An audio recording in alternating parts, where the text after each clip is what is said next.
Matt, did you just read all of these? No, I didn't. I actually haven't read any of these. So. Oh, look, this one's all caps. I saw that. Engaging and suspenseful with a great twist. Okay, I'm not going to do the whole thing. No, keep going. I just love when people type in all caps. But lacks convenient plot point. Still worth a watch if you have nothing else going on this weekend. Matt definitely wrote that. The Darth Knight. The Darth Knight. Oh my God. And his That's name's Matt. all in caps too. That's The Matt. Darth Knight! That's Matt. What's up, everyone, and welcome back for the Mamalukes Podcast. We're your hosts. I'm Luke. I'm Alysha. I'm Matt. And I'm Virginia. And today, you get a review, and you get a review, and you get a review. We got all of them for Hamnet and Mercy, for FUBAR featuring Arnold Schwarzenegger, a review of the movie Vicious, and not a review of my usual roundup of tech news. Sorry, I couldn't get in the whole, Yep. Oh well, that sucks. But first,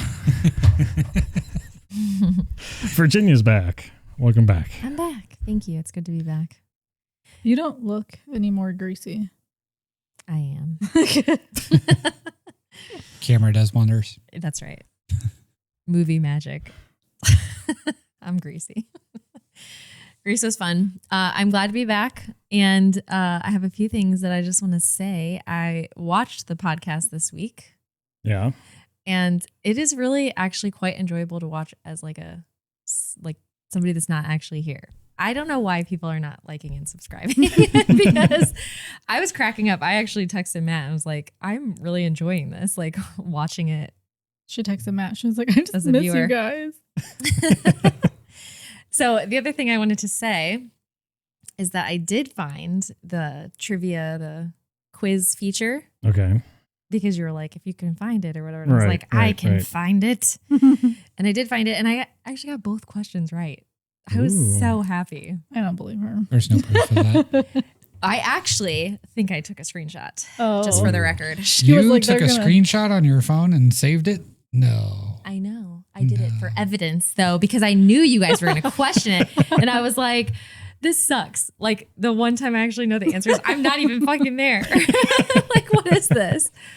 So, although I will say, and I probably shouldn't, I didn't exactly know the relation of Owen Lars. You just guessed on the name? No, I did not guess. I knew that it was Owen Lars, but I didn't think that he was the uncle.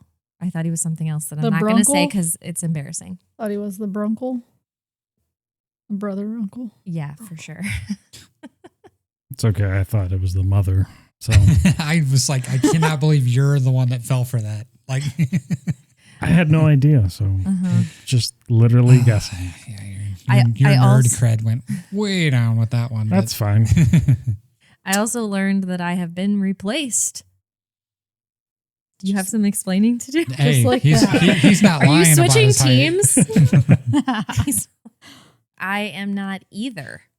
So, no, I mean, maybe if he was a little more supportive about the podcast, but you know, I did tell Matt I enjoyed him being like, watch the podcast. Did you watch the podcast? I thought he great. would have did some homework. I mean, he did for the first 3 episodes. I'm just saying, like you should know the format if you watch the podcast. That's all. No, I appreciate him being Yes, here. I'm glad he was here and he did a great job and I enjoyed He seeing him. had on his the little podcast. quips and stuff too. Tell you him know, happy birthday, especially- Virginia. Happy birthday, Marcus. And then the other thing I just wanted to point out is that I did watch several movies. I just wanted to point out that it was a long plane ride. And so I watched a lot of movies on this trip. And so I watched Rental Family, which is one that Matt had mentioned. He watched with Claire. She didn't cry. I did not cry. No heart. But I did like the movie. And yeah, I guess I am pretty heartless, I guess. I watched 4 of the nominated movies because I was like, let's just see what these are like. Do you count sentimental values? Okay, that one's questionable. I don't know if you guys can judge if you can count that I watched that, because it is the worst movie ever. Oh, okay. First of all, Who's in it? Nobody. Nobody. Oh, okay. Nobody noteworthy. I fell asleep watching it. So that's probably why Matt's saying that. And I didn't even finish it, honestly, because it was a shorter flight. And so I only watched about maybe an hour of it, but it was so bad. And and you watched it with no subtitles, but I only had subtitles. Yeah, I watched the dub version. Yeah. But there was no plot. There's a plot. It's just not very good. No, it's not at all. And so yeah, I watched one battle after another, which I actually did enjoy that. I thought that was okay of a movie. Train Dreams, which Matt reviewed last week, and it is as bad as he says. I couldn't believe as I was watching it that was nominated. I really couldn't. And then I watched F1, which I was really proud of myself because Sarah Niles is in that as what's his name? Joshua Pierce's mom. Did you watch? You didn't watch F1. And I recognized her from Ted Lasso on my own. I was like, wait a second. I know her from somewhere. And I'm not very good at that. So I had to look up her name and everything. But he's the younger driver. Right. Yeah. Right. Not Brad Pitt. Right. right. So yeah, I have 4 to go. I think you only have 2 more I'm to down go. to 2. Yeah. And I told Matt I want to watch Marty Supreme with him. So. April 24th. It's when it's free. I don't want to pay to watch it. Okay. So, what's that free on? I think, what was it? Was it Apple? I don't know that I knew. It's either Apple or HBO, one or the other. Okay. Maybe we'll have to check that out ourselves. So yeah, those are my updates. I'm glad to be back. It's good to see you guys. Well, earlier you had mentioned about the trivia, the next thing I had here on the list. I can't spell good because last week's trivia about your circadian rhythm. Circadian. In the subtitles in the edit, I put circadium, D-I-U-M, instead of D-I-A-N because I can't spell good. I don't know. I wonder if anybody Farfalle. noticed. I wouldn't have noticed. So Farfalle. Farfalle. We're all guilty of little things. I took a good 3 minutes yesterday to and I felt like so retarded for saying this, but prescription or prescription. I'm like, it's not prescription. That doesn't sound right. It's prescription. It's prescription. Prescription? Yeah. I say prescription. Yeah. A lot of people do say I that. say know. prescription. And it threw me off really When you're bad trying to because I'm like, spell I it. know it's prescription, but Prescribed. Prescribed. I got and then prescribed. I Googled that and I was like, God damn it. That's how you know we're from Ohio. Prescription. Prescription, yeah. It marks us.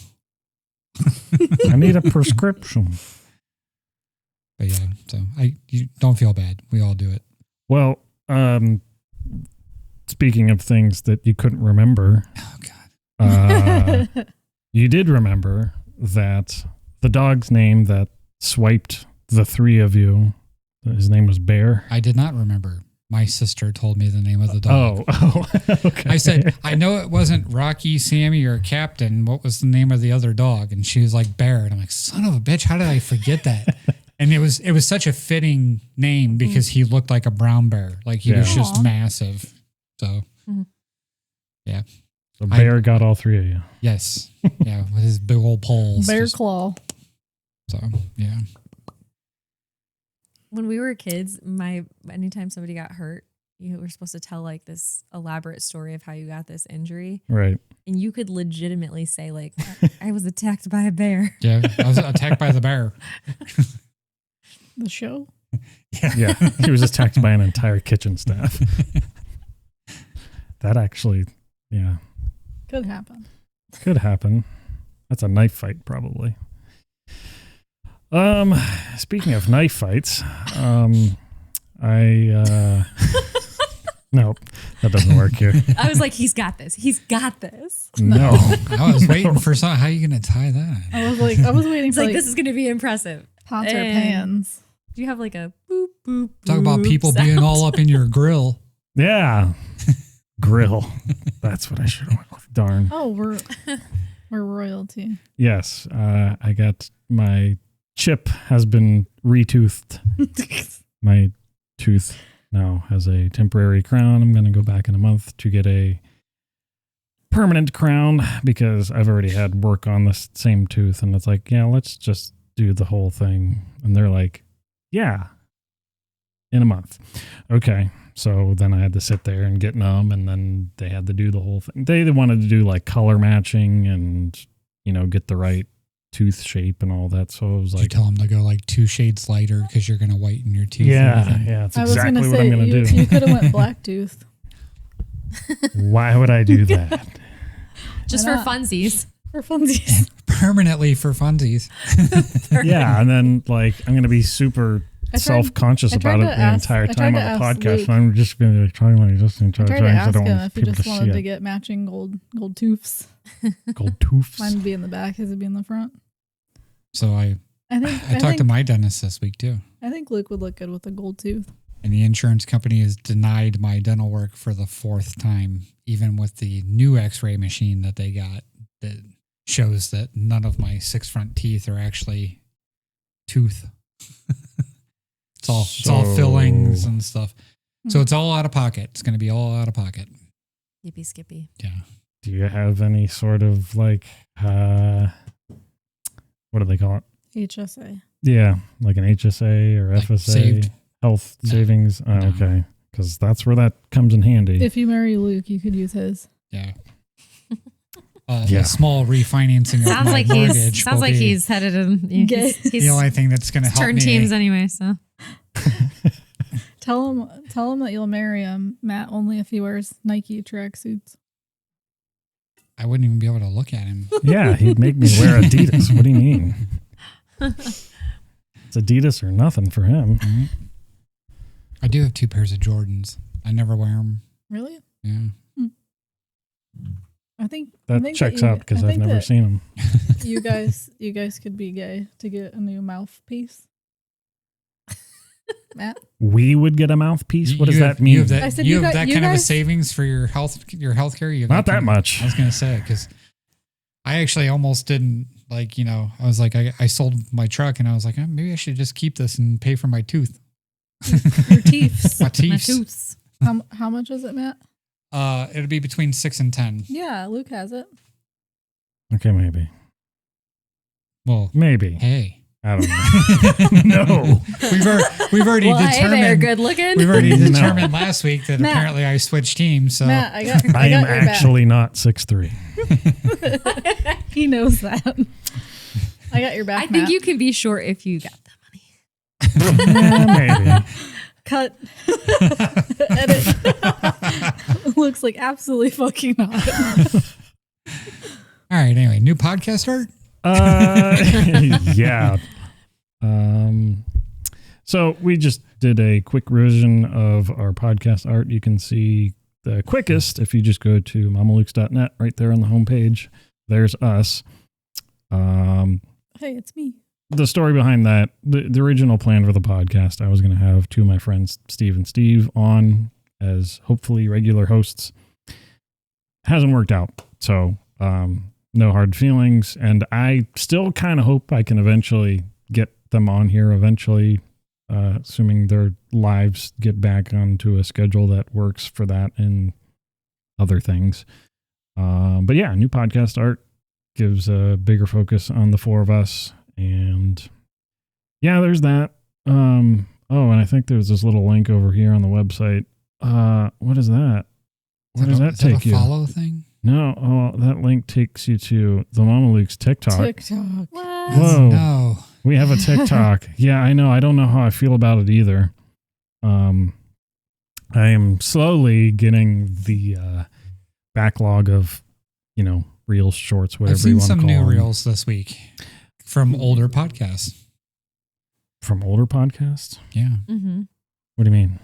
I saw you. Like from previous some- podcasts. Yeah. Some reels that popped up from episode like 10 came up and Well, that's where I'm at. That's how far behind I am. okay. Sorry. Okay, cut. Anyway. They were awesome reels. Thanks.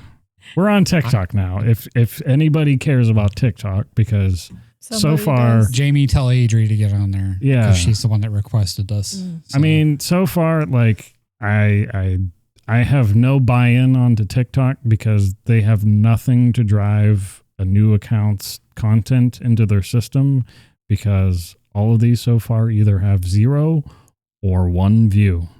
Wow. Because, well, the ones that have 1 view was me on my own personal account to give do you have it to be friends with somebody one for them view. to see your TikTok? I guess. Okay. Yeah, that's the thing. Like Facebook, Instagram, YouTube, like you make something, YouTube will be like, oh, okay, I see what that is. I see how you categorize it. Sometimes they do. I'll put it out fuckers. there. Yeah, but like usually it's not 0. I'm trying to remember. Yeah. It's been so long since I've been on TikTok. I thought there was a way that you could like Promote or yeah. Because I remember like I just had a personal page and I had more likes than 1. Yeah. But I don't remember. I may have to get back on there and see. I don't remember. It's been too long. Did you have just other people following you, or? I did, but I think every title should just say Megan Fox bears all and risky photo. That should just be like our subtitle for everything, because clickbait. then we'll get clicks. Yeah, then we'll get tons of dislikes because they didn't get their Megan Fox pics. I'll just start with a Megan Fox picture instead of us. Nobody wants to look at us, apparently. That would actually be hilarious. Just post all these reels, but then at the very beginning, just post Megan Fox every single time. And then I right feel into like the this video. has had to have been attempted before. I don't know. I'm sure it is. Or it could just be food. Just food. Yeah, I was filling out paperwork today at the chiropractor, and like you would circle like, sometimes, always, or never. And then the next question was food allergies. Or it was allergies, and then I circled food, and I was like, no, I'm just fat. But You're not allergic to I'm food. allergic to all food. It does something weird in my body. Makes me puffy. I think I was like circling to like put no or never, but I circled food because So if you just had pictures of food. When I eat a lot of it, it makes me puffy. Yeah. Insert Me too. fat joke here. No, I don't know. That was the fat joke. I mean, I'm trying to make a transition out of this. TikTok, thank you. TikTok. TikTok. If Time's you- a wasting. if Get to you- the next topic. TikTok doc. Yeah. Who says that? Yep. It's in a movie. TikTok doc. So speaking of short form content on TikTok, the platforms where we do already exist. Well, so yesterday we finally had one that hit a home run.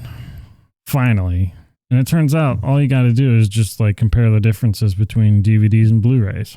Yeah, a clip of Cars. So is it all like 6 and 7 year olds that blew up our thing? No, I don't think so. I think it's all like I think it's plenty think of about it. legitimate comments. If it was all kids, they wouldn't even know what a DVD is. That's what I'm saying. They That's just what saw he's saying. that. I'm just saying they saw Lightning McQueen on the front page of the picture. Well, I did think it was very well done. And as I watched it, I thought to myself, because we had discussed how Matt has a finer taste for things like that. And I was like, did I really watch that really bad one? Yeah, I was wondering, did you just play the actual video from a DVD or did you scrub it to make it look worse? Yeah, I scrubbed it I was gonna- all over. No. Okay. Was that actually? We have some comments here. That's Okay. what, asked that's about what that. he was Okay, let's doing go. in the We basement. Wow. got all these comments Oh, wow. about this one short. That's what I'm saying. We Wow. got 22,000 some views and like 15 comments and blah, blah, blah about DVDs and Blu-rays. Luke's going to explode. So, okay. I'll point out the couple ones that stood out. Let's ignore the one that's me trying to point people to watch until the end because we want more watch time. It worked. Just throwing that out there. DVDs had a bit rate of 8 megabit on a high quality one. Blu-rays start out low end at 30, 4K can be up to 128, which is an insane resolution boost in bit rate. That's going to be part of one of my points here I'm going to explain. It's meant for CRT. So yeah, somebody does have a point there where analog media is best played on analog hardware, TVs back then. Digital media now is better on digital TVs now because, you know, you design the media for the medium it's going on. Right, because if you played a Blu-ray on a CRT TV, you wouldn't get any quality. It would be terrible. 1,000%. I mean, that's the whole point. But then you had people that like, I genuinely think DVD is the worst quality we have. VHS is better quality than DVD. I'm like, I don't know about that, bud. PS3 was the cheapest Blu-ray player. Yeah, at the time. And then somebody said they're way exaggerating the DVD quality. And then somebody says, exactly. DVD was decent, maybe not perfect, but this is just lying. It looks like a PS1's game cutscene. Okay. All right. So here's what I did. I got the original 1080p footage of Cars. I took a clip of that and then I transcoded it to what would typically be the DVD resolution, which is 480p. So it was like 720 by 480 frame is typically what was used on DVDs at the time.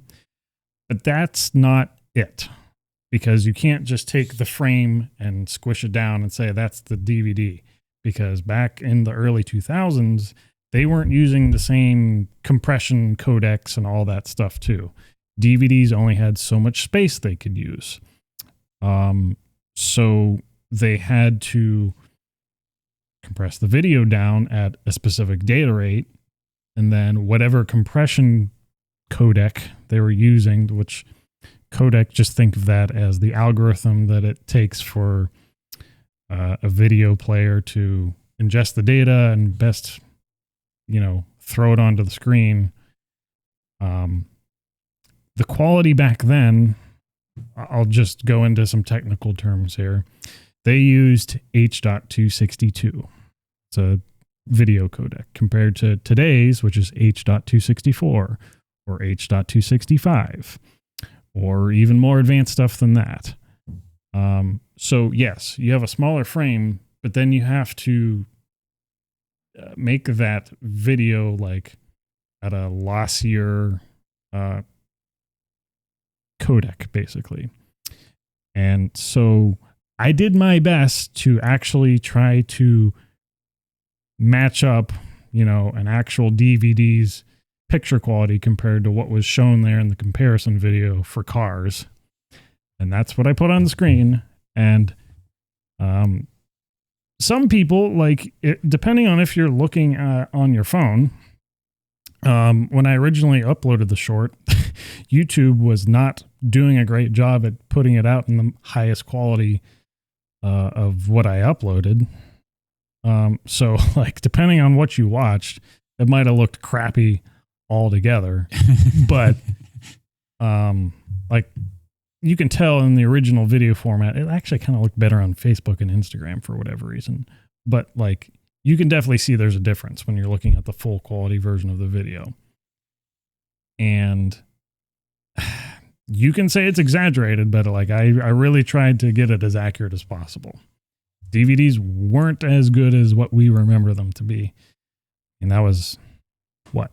When's the last time you've watched a DVD? Like, I honestly can't remember. I mean, 20. animated movies usually you can upscale.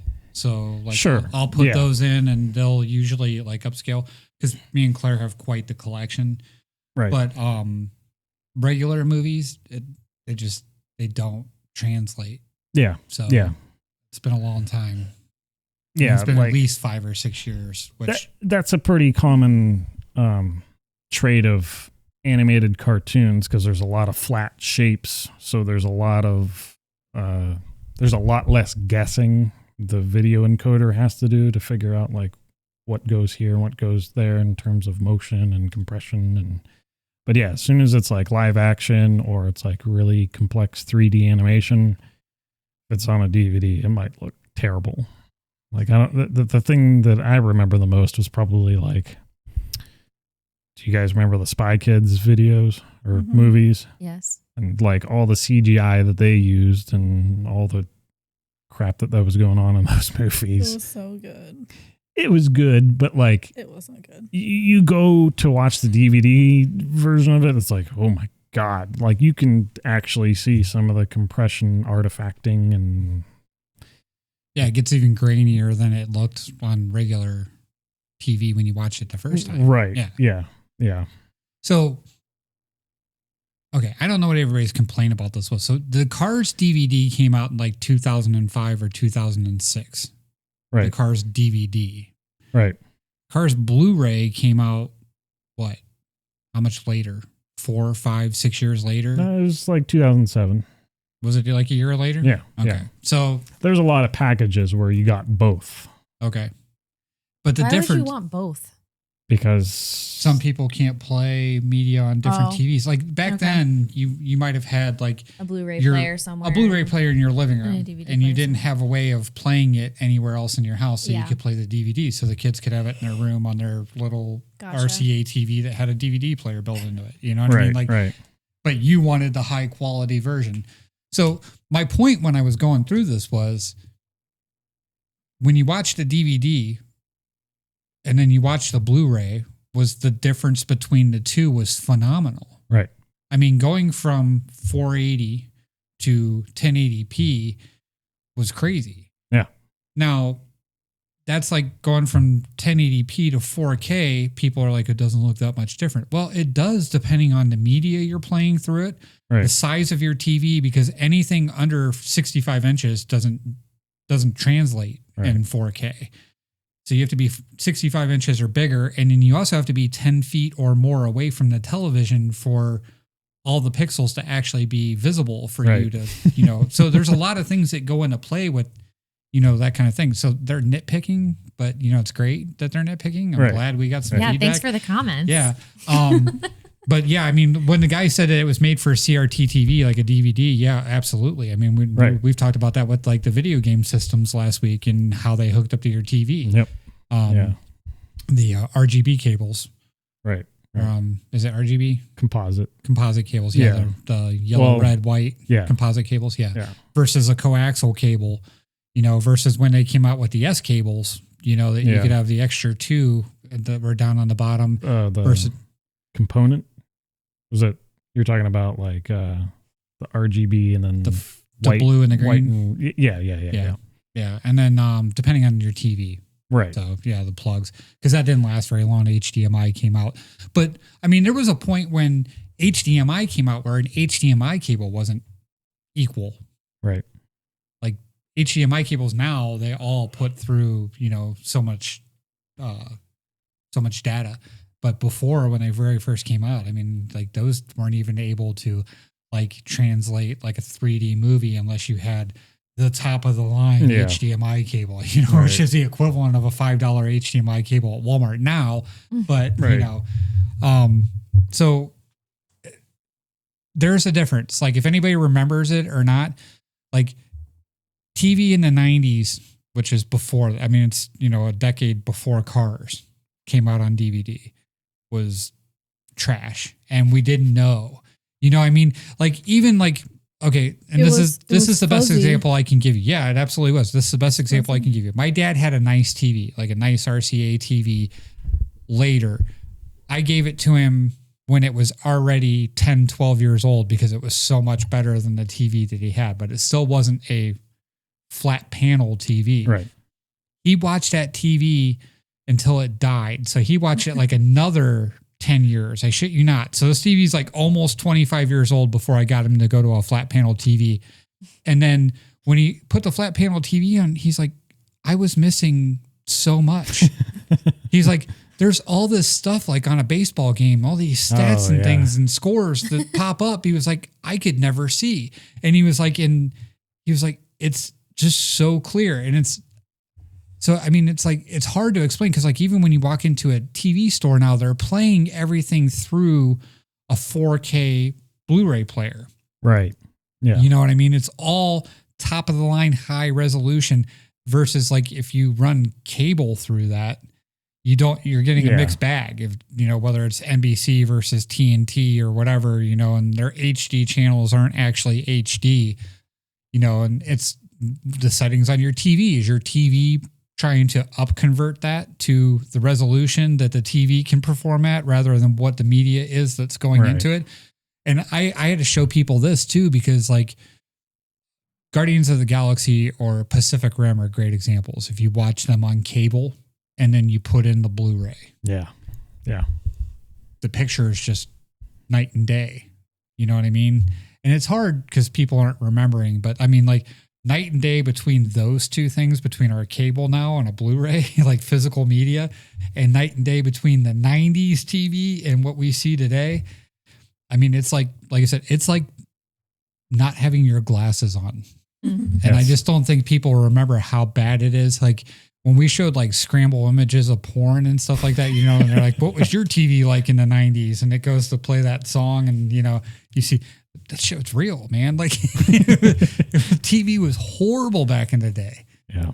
But yeah, I mean, the reason Cars stood out was just because it was like watching a whole different movie. You just got to see so much more. Yeah. And like I said, animated movies, when you take them to the next level, it's just amazing what they did with it. Right. Like Megamind in 3D on a Blu-ray disc is wild. So I don't know. I got a little long-winded there, but yeah, I mean, everybody can say what they want, but yeah, you're passionate. I don't think you can really, go back and show how bad TV was in the 90s unless we get a console TV and we film it and then, you know what I mean? And put it right next to another TV.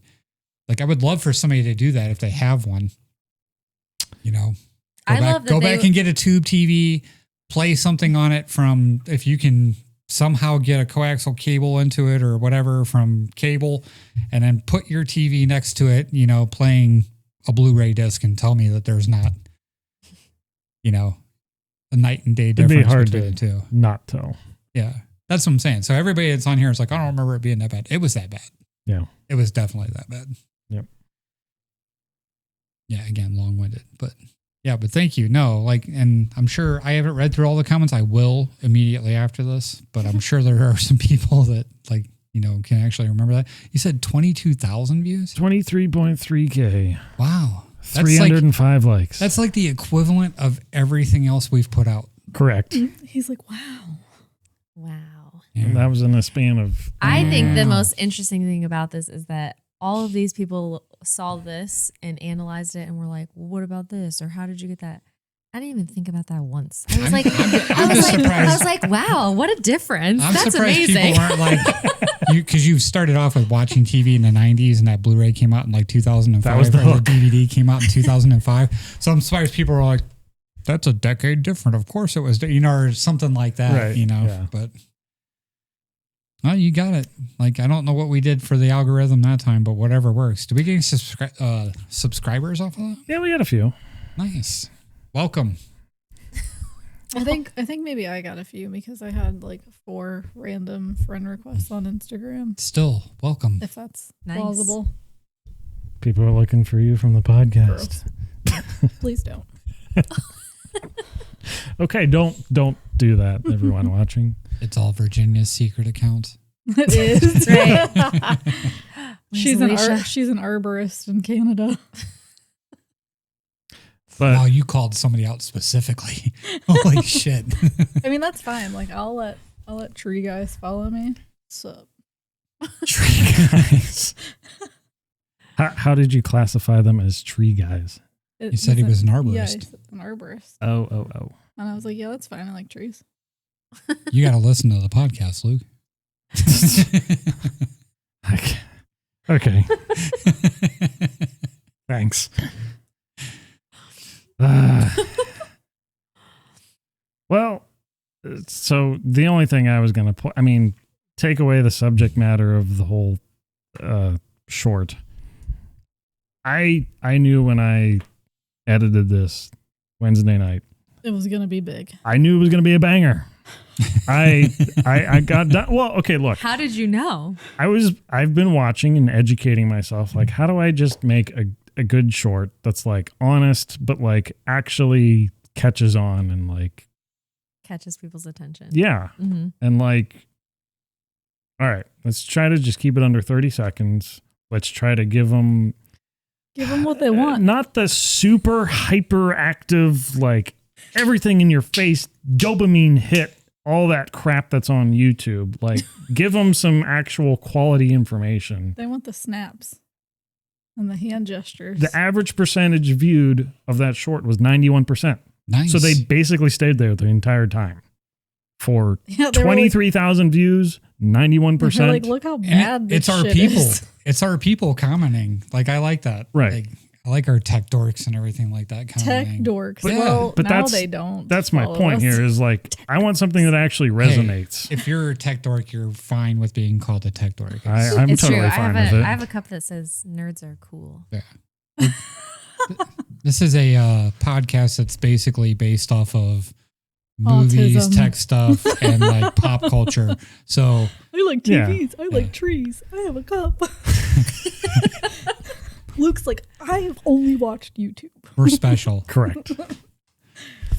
I was just glad it was resonating with people. Yeah. And I'm like, Yeah. Good job. Solid. but for real, if that's what it takes to get comments and feedback, like I will study harder to keep making sure that happens because I want to get more interaction. I want to know what people want to know, what they want to get out of us, basically. We're gonna have to And- test it because if Lightning McQueen was the only draw, Oh God, You gotta I put am not editing a bunch of cars themed shorts. Lightning McQueen Mater. instead of Megan Fox. Well, they have Lightning McQueen in Rocket League now, so maybe I can go play that with. No, we're gonna mention Mater this entire podcast and then put him on and see what happens. Hashtag Mater. Later. I think that's pretty much all of our but first topics, and that was a nice big chunk already. Yeah. But Ooh, a nice big chunk. a nice big chunk That's what you just Of said. their time is what of he their meant. time. Yeah. Oh, I thought you were talking about Baby Cat. Why was I talking about our cat? Nice big chunk. I mean, he is a chunky cat. Yeah, we talk about movies and tech things and pop culture and stuff. And Let us know if there's anything you want us to talk about. exactly. We're hip. We're cool. We're hip as shit. We're in the in crowd. We're gonna go with that. Yep. But the We're first hip nerds. main topic that we have is from Matt with Hamnet and Mercy. All right. So I've been trying to, if you follow along, I've been trying to watch all the Academy Award nominated movies from 2026. So I was on randomly, I believe it was Peacock, and I saw Hamnet. So I decided to check that one out. For those of you that don't follow, Hamnet is basically the story of William Shakespeare and his wife losing their child. It's another movie where I'm not really sure why it has the reviews that it does. So to run you through this, I am going to spoil the shit out of this. So if you don't Spoiler warning. Yeah, spoiler warning now. If you don't want to know what Hamnet is all about, then Skip to the Don't- next chapter. Wait, go back. What? Is that a child or a grown up? Who? All the way to the right. that is a child. Jacoby Jupe? Okay. Yeah, that is Hamnet. Just wanted to make sure. Yeah, that's Hamnet. I there. know nothing about this movie. Okay, well, I just told you the premise of the movie. So William Shakespeare is living in his parents' house. He's grown and he has returned from school and he is educated, and everybody in the town kind of resents him a little bit because he's educated. So he is working for his father, basically, because his father owns a family a bunch of money. And so he's working for this family, educating their children. So he's standing in a window, having these 3 kids learn to read and write, and they're all reading, and he's looking out the window and he sees this woman come out of the woods, and she has a like a falcon on her arm, and he sees her go into a barn, and then they just kind of pan from him teaching these kids to following her out to the barn, and she's like, I've heard about you. You're the guy that's knows things. And we're like, okay. And then he just kind of aggressively forces him toward herself. And he's like, I'll tell you my name while I'm kissing you. And I'm like, okay. And then that's how this movie starts out. And it's one of those things too, where it's got a weird sound to it. That's also my approach. Yeah. I think that's how me and Luke. I'd go to jail for that. But, so it worked for him. It works for you. That's great. I would be in handcuffs if I tried that. But I just need a bird on my shoulder. So she like runs away from him, and you find out that basically everybody in the town thinks that she's a witch, because she's like in touch with nature, and her mother is the one that taught her to be in touch with nature, and her brother is actually like the one that's in charge of the home because their father is dead, but the stepmother lives there too. And she treats her like shit and likes her 2 younger sisters, which are her actual children. So the brother and the sister that Mary Shakespeare here, are older and of a different wife.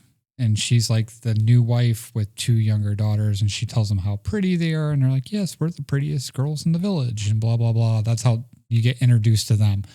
So anyway, he basically just starts kind of stalking her. And then like he follows her into the woods and he shows up down there, and then they just have like, you know, this relationship where immediately they're in love. Like, and she's like in this like separate house off of the main property preparing food, and he just like bangs her on the table where she's supposed to be preparing food. What food was she preparing? I don't know. Just there was like chopped up vegetables and stuff in the background. So she took him in there because she knew they wouldn't be seen. So it was like she was in the act of preparing food, and he took her.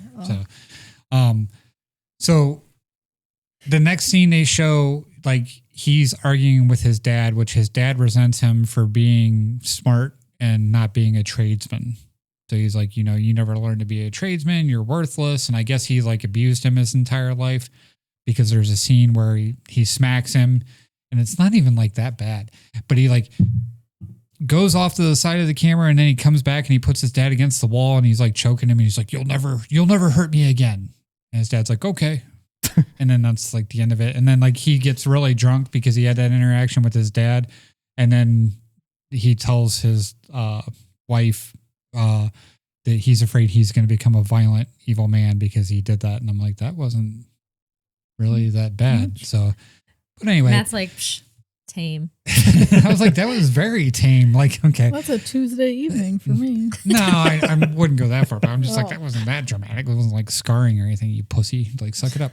But, so anyway, so she's pregnant immediately because of the one interaction that they have. So she shows up, he comes like home from tutoring the kids, and she's in his kitchen, and they bang again. No, her brother's there and his parents are there, and he's like, hey, what are you doing here? And she's like, you know, we're hand entangled, which means I guess that they're like engaged. So that's what they tell each other. So they tell the family that, and the mother's like, I'll never let you marry this witch. You know, so she's like, absolutely not. You'll never marry this witch. And the dad's like, calm down. And he's like, you know, that's up to the brother. So the brother takes her outside, and they have a conversation, and she's like, why do you want to marry this skinny, pale motherfucker?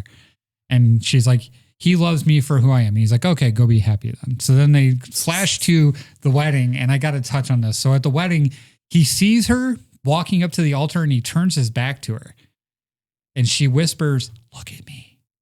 Look at me. And he turns around and he looks at her, and like, that's supposed to be something. So, cause it comes into play later. And I didn't realize it. Like at the time, I just thought it was weird. So anyway, they get married. She's like really, really pregnant. She's like probably getting ready to burst. And he's like losing his mind, and all he's doing at night is like writing and stuff like that. And she's like, you don't need to be here. You need to be in London. And he's like, no, he's like, I can't go and stuff like that. But he's super frustrated by the weird scene that they have. And she goes to her brother and she's like, you need to tell his dad that he needs to go to London. It's that convoluted. Like it is exactly what it sounds. She goes to her brother to tell him to go to his dad and tell him to send Shakespeare to London. So he does. And that happens. So Shakespeare's leaving her when she's like 9 months pregnant. And he's like, eventually, I'll get money and, I'll be able to move you to London. So she goes off into the woods and has a baby. And it's like this weird, really like supposed to be like she's in touch with nature. She's just out there in the woods, like screaming bloody murder as she has this baby.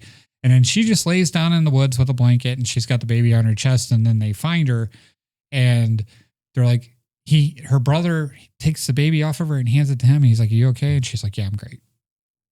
And that's the end of that scene. It's just like, okay. So then he goes to London and he comes back and they don't really show him going to London and they don't really show him coming back. But then she's pregnant again and he's got his hand like on her belly and he's like, I've got to leave again. And she's like, are you gonna, come back? And he's like, yeah. He's like, you always said that you saw yourself dying with 2 children around you. This is the second one. I gave you your second child. And she's like, oh, okay. And he pieces out and he goes back to London. To go logging? No. Kind of seems familiar, doesn't it? Maybe that's why it's another Academy Award or Academy nominated movie. So anyway, so he goes to London and she goes to the woods. She packs a little basket and she's going out to the woods to have the second baby. And the mother stops her and she's like, you're not leaving the house. And she's like, I'm not having a baby in this house. And she's like, your husband was born in this house. It's no big deal, And she's like, I'm not having a baby in this house. Well, they force her to have the baby in the house. So it comes out, it's a boy. The first baby was a girl, by the way. And the second baby comes out and it's a boy. And then she's like, you're starting again and you're having twins. And she's like, oh, I can't do it. And they're like, no, really, you have to. Like, you have to go through it again. You don't have a choice. And they have all these babies standing up, by the way. What? Yeah, they have all these babies just like standing up, like drop, somebody sitting there, to catch it type thing. Them out? Yeah. So she's standing there and the mom's behind her and she grunts out the second baby and it comes out and grunts out. Yeah, they didn't even like show like an umbilical cord or anything like that. So the second baby comes out and she's got it and it's stillborn. It's not breathing or anything like that. So like the wet nurse or whatever it is that was at the house that was helping with the whole thing. She's like, I'll take it out back and bury it. Don't even look. Don't worry about it or anything like that. And she's like, give me my fucking baby. And she brings the baby back over and it starts breathing like really faintly, but it starts breathing. So they were just like, nope. And they were going to bury this live child. So she's like, I'll never let you go. That's what she tells her daughter. She's like, because it's a little girl. And she's like, I'll never let you go. So they flash to like 11 fucking years later. There's no lead up. There's no nothing. It's just like 11 fucking years later. And Shakespeare comes back into town and just like Train Dreams, he's having his little summer fun with the kids and he's playing with them and life is great and everything like that. And he's like, I got to leave again. And she's like, oh, Jesus. She's like, well, we would come. We would babies. No, she was like, we would come with you, but the youngest doesn't have the lung capacity to live in London because there's different air there and stuff like that. So she needs to be in the woods. And he was like, yeah.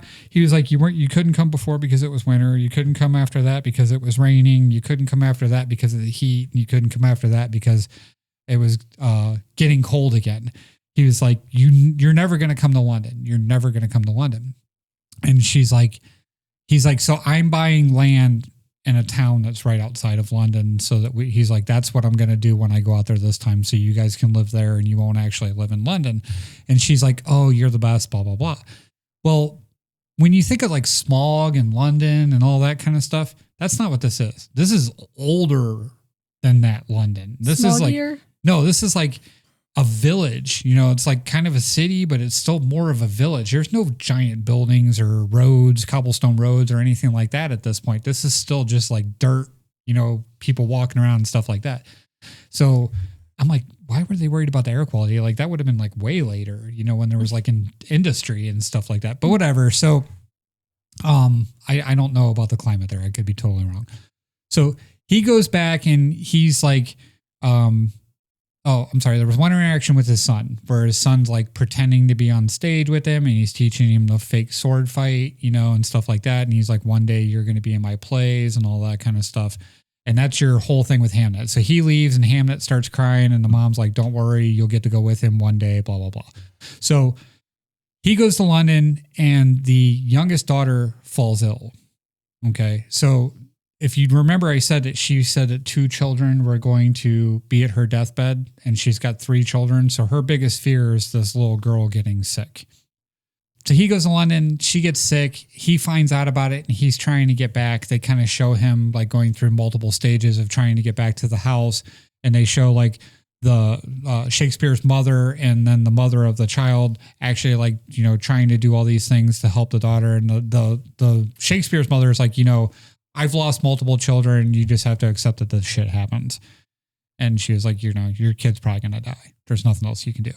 So she's laying like with like this like mesh veil type blanket over top of her head. And like what I'm considering is like a family room or something like that. And the little boy wakes up and he goes down there and he's like, do you see it? And he's talking to her, but she's like basically unconscious. And he's like, do you see it? He's like, he's here for you. So what we're going to do is because we look so much alike, we're going to lay face to face and he won't know which one of us to take. So he won't take you.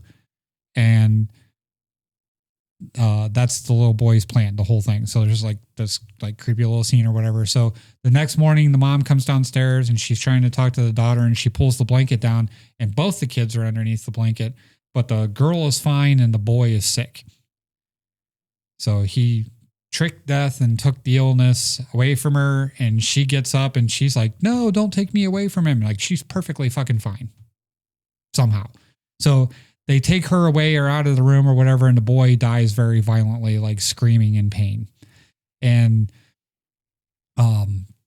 the next scene is like her washing him as he's dead and prepping him for burial or whatever. And Shakespeare comes in and he sees his daughter who's supposed to be sick and he like grabs her and he's like, oh, I'm so happy to see you, blah, blah, blah. And he looks over and sees his son's the one that's on the table that actually died. And there's like that whole scene. So then he's like, I got to go. I'm contracted to write this play. I got to go back to London. And she's like, I can't believe you're leaving us again. I can't believe you're leaving, blah, blah, blah. And he's like, well, I tried to get you to go to London. It's like, I have to go back there. This is my job, blah, blah, blah. And she's like, we don't fucking need you. See you. Deuces. Just basically. And so like she walks out the room and he goes back to London. And then there's like this really quick little montage of like time passing where he's writing a play and she's just working at the house and they haven't talked to each other in months and months. And her stepmom, which is the one that didn't like her, that had the other 2 kids from the beginning, shows up and she's like, have you seen the flyer for his new play? And she's like, yeah, I know he's writing a comedy. And she's like, no, he's not writing a comedy. He's writing a tragedy. Everybody in London's talking about it.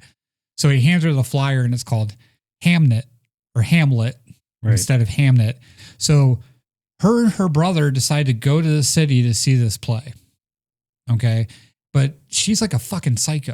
She's like walking into this open theater and it's an open theater. It's not like an indoor theater or anything like where everybody's seated and stuff. It's like an outdoor open theater. Like they do have seating, but it's like way up in the back, like boxes and stuff. And everybody else is just standing in the dirt down by this wooden stage. So she hears the actors start talking and they say something about Hamlet. And she's like, you're saying his name wrong. They're saying his name wrong. And she starts yelling at her brother and stuff. And she like forces her way up to the stage and she's like yelling at the actor. He's like, can you just act like a normal fucking person? He's like, what the fuck is wrong with you? Like, just calm down, like watch the play. So, the boy that's Hamlet comes out on stage and then he's the ghost. So Shakespeare is actually playing the ghost from the play in the play.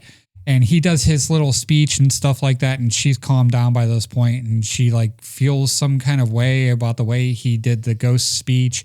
And he's walking off stage and she goes, look at me. look at me. And he turns around. There's this whole audience and everything that's going on. And somehow he hears that. Now that was the callback to it from their wedding day. Right. And he turns around and he sees her and they have like a moment. And then he just goes off stage and starts bawling his eyes out. Like he takes off all his makeup and his costume and everything. And he's just off stage and he's just like bawling his eyes out. So she watches the whole play go through. And then like the last scene, if you guys haven't seen Hamlet, I'm going to ruin this for you too. He kills his cousin. Then he finds out that his dad killed his mom and he kills his dad. And then he was poisoned as well. And he's laying on stage, like doing his death thing. And she's like reaching up to him and she sees like her son behind him. And she's listening to him talk about like, you know, remember me, tell my story. That's how the end of Hamlet is. And she's just like enthralled in the play at this point. And then like, she's just like, okay, yeah, I can see why you wrote this. It was a great Odor boy. End of movie. And that's a fucking 95 on or whatever on Rotten Tomatoes. Like that. It's so weird. Like, I don't know. I just don't get it. Like, I mean, it's not even like a good timepiece of a movie other than the fact that you kind of see like everybody's dirty through the whole thing because you can see everybody lived in that time period of, you know, just where shit wasn't clean. Or but baths. Do you think it's just because it's like a not, you know, actually Hamlet? It's like the story behind it. Is that why people are so attracted to it? maybe, I mean, I don't even know. What did you, okay, you guys have never knew anything about it. You'd never heard anything. So me describing that to Oh, it you. sounds awful. I don't know.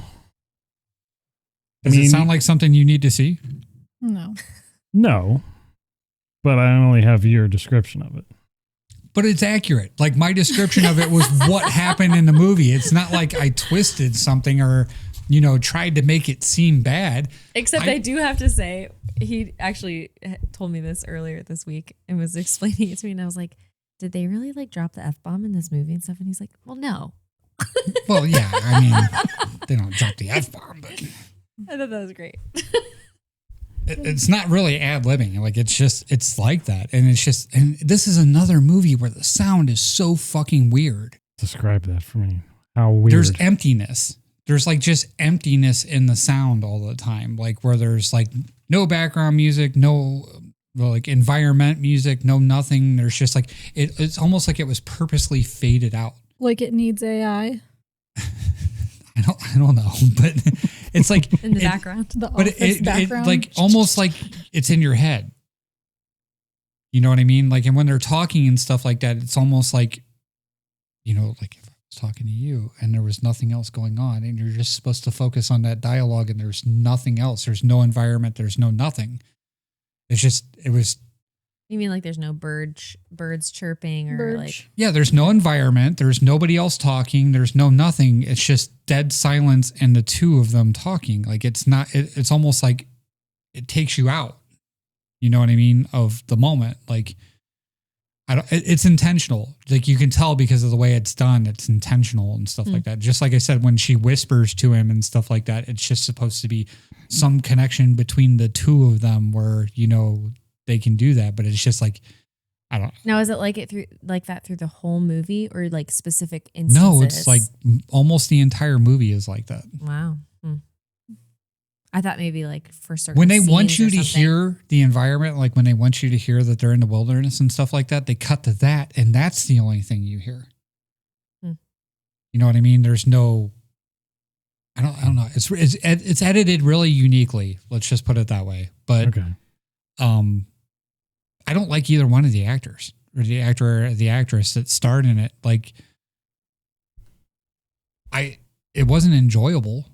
It wasn't like a great performance. It wasn't like you bought anything, you know, that they were trying to sell. She looks strung out the entire movie, which may have been intentional as well. But like,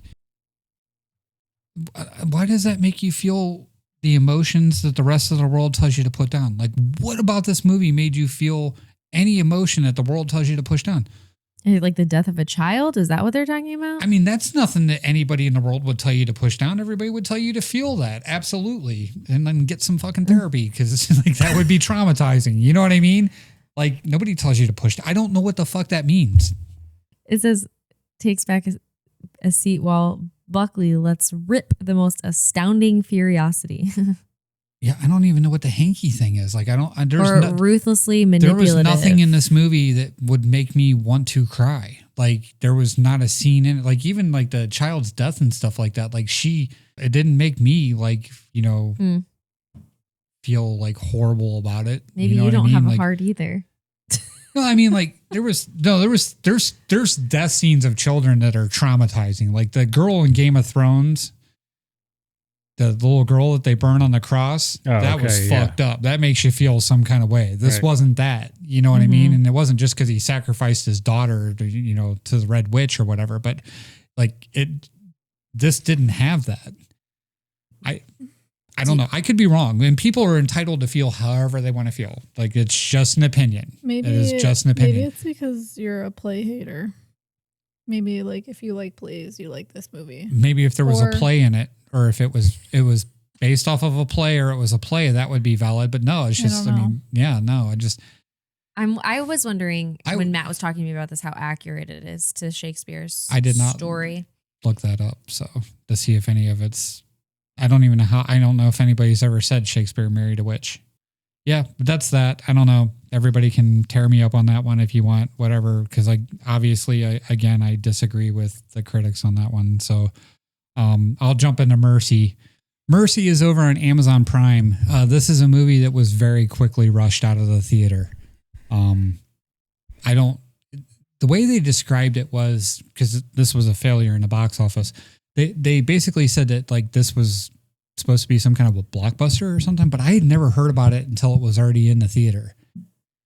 So basically the premise of Mercy is there's a AI judge that will take any case over a certain point of they're like 90-something% sure that this person is guilty, and they will sentence that person to death or not.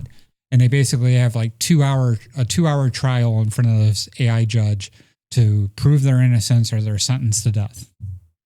So it touches on that a little bit, and then it basically opens up with Chris Pratt waking up in a chair, and they're explaining what Mercy is and that he's the 14th person to go in front of this judge and this and that. And he has this amount of time to prove his innocence, and he has access to whatever information that he wants to be able to prove his innocence. So the premise is interesting. What's the girl from Silo? I can picture her, but I can't Rebecca Ferguson. So she's the judge. She's the AI judge. She's not actually in it. She's the AI judge. So her voice. It's her. Like it's an image of her that appears and stuff like that he talks to through this whole thing. Okay. So he basically you find out that he killed his wife. That's what he's being accused of anyway, is that he killed his wife. He doesn't know how he got there.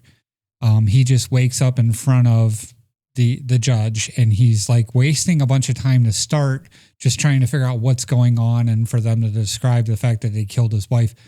And honestly, for somebody whose wife just died, he doesn't really seem that upset. Like he's like, I didn't do it. But he's not like upset that his wife dies. He didn't like start bawling that his wife died or anything like that. So, is this set in the future? Yes. Okay. Slightly. That picture of him right there kind of looks like he's crying a bit, maybe. I mean, he looks like he looks sad. He looks upset. Yeah. Okay.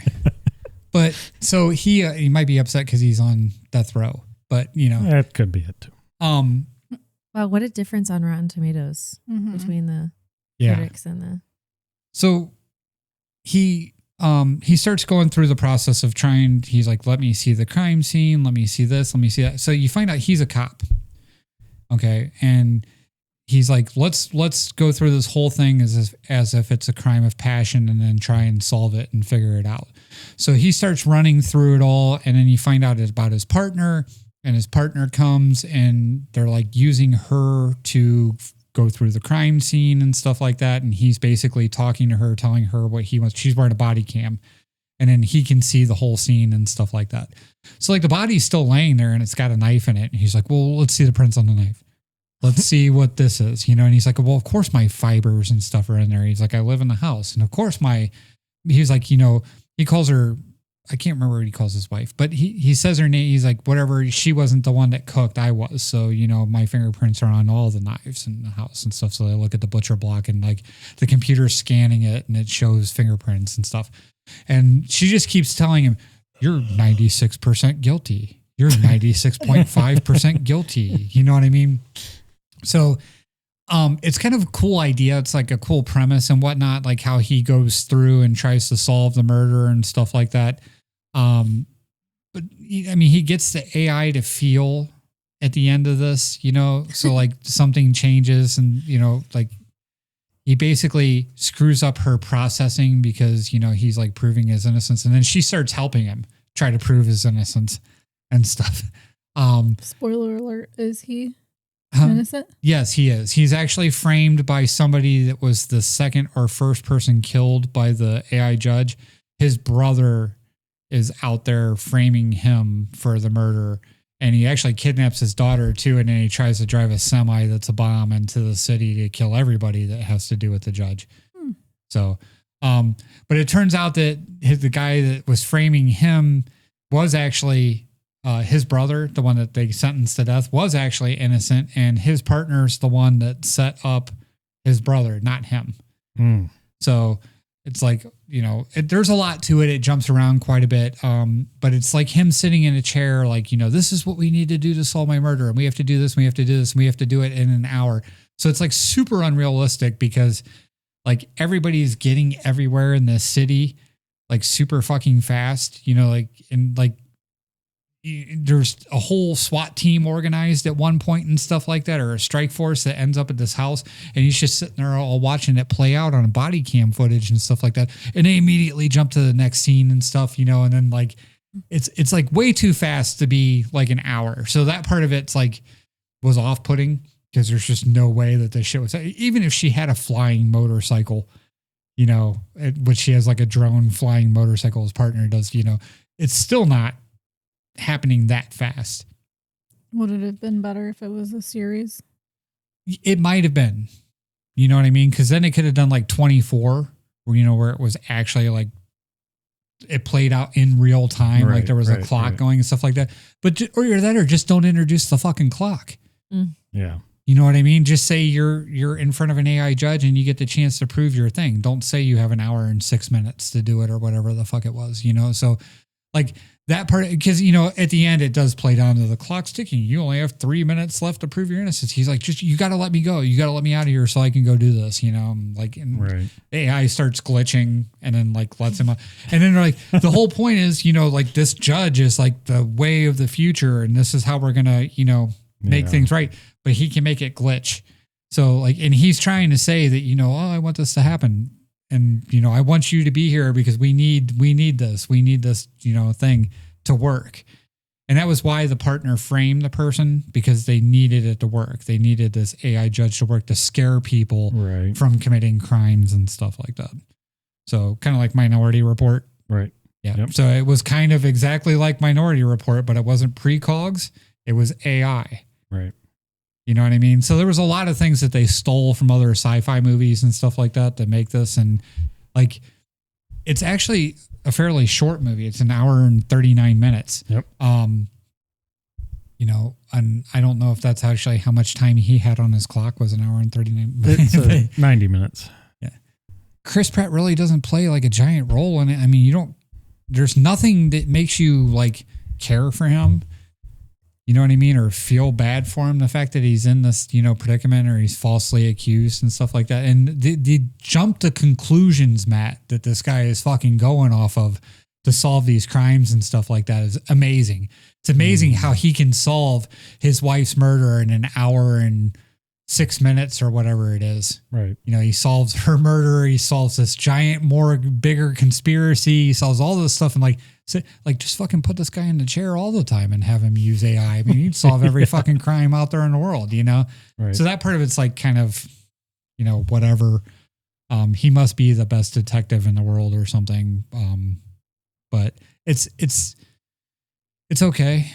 I mean, but it is not a blockbuster movie. It's like a B-rate. This is like a sci-fi movie, you know, like a sci-fi channel movie. Right. Right. You know, it's like, it's a ripoff of a bunch of other things. You know, getting the cast that they did, I think is the only reason that they could say that this would be a blockbuster. You know, I can see why it didn't do great in the theater. Like I said, and I had never even heard of it until it was already out in the theater. And they're like, you know, 2026's blockbuster movie, when I was like watching a preview for it. And I'm like, I didn't even know this thing was coming out. Like I didn't see like clips of this like 6 months ago or anything. Right. Did you know anything about this? No. Yeah. And then it was just like Amazon's like, you know, oh, action-packed movie already released to digital. And I'm like, damn, you didn't even have to pay for it. They like skipped that step and we're just like, here, just fucking watch it. Yeah. You know what I mean? And They're it's doing pumping them out. it's doing okay on digital. So maybe that's why the audience score is higher, Right. because it's doing okay on digital. Like I saw it was like in the top 3 on Amazon for the last week or so.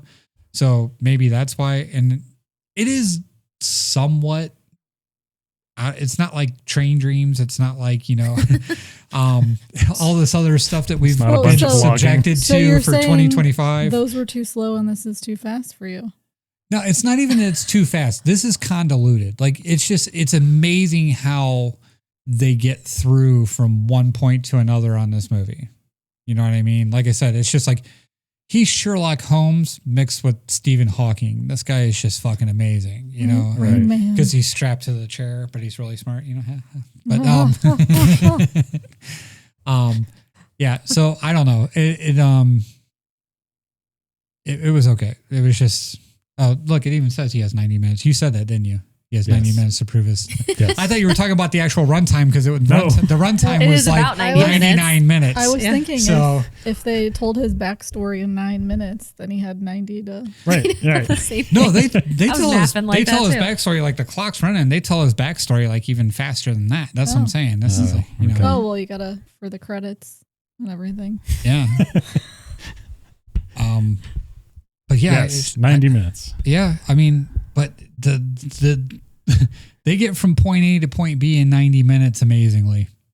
Like there's no, it must be like this city must be like 7 city blocks, except for when the semi is driving down the road, because there's a longer scene, you know, of like, he's going to be there in 3 minutes. He's going to be there. And, you know, like that kind of thing.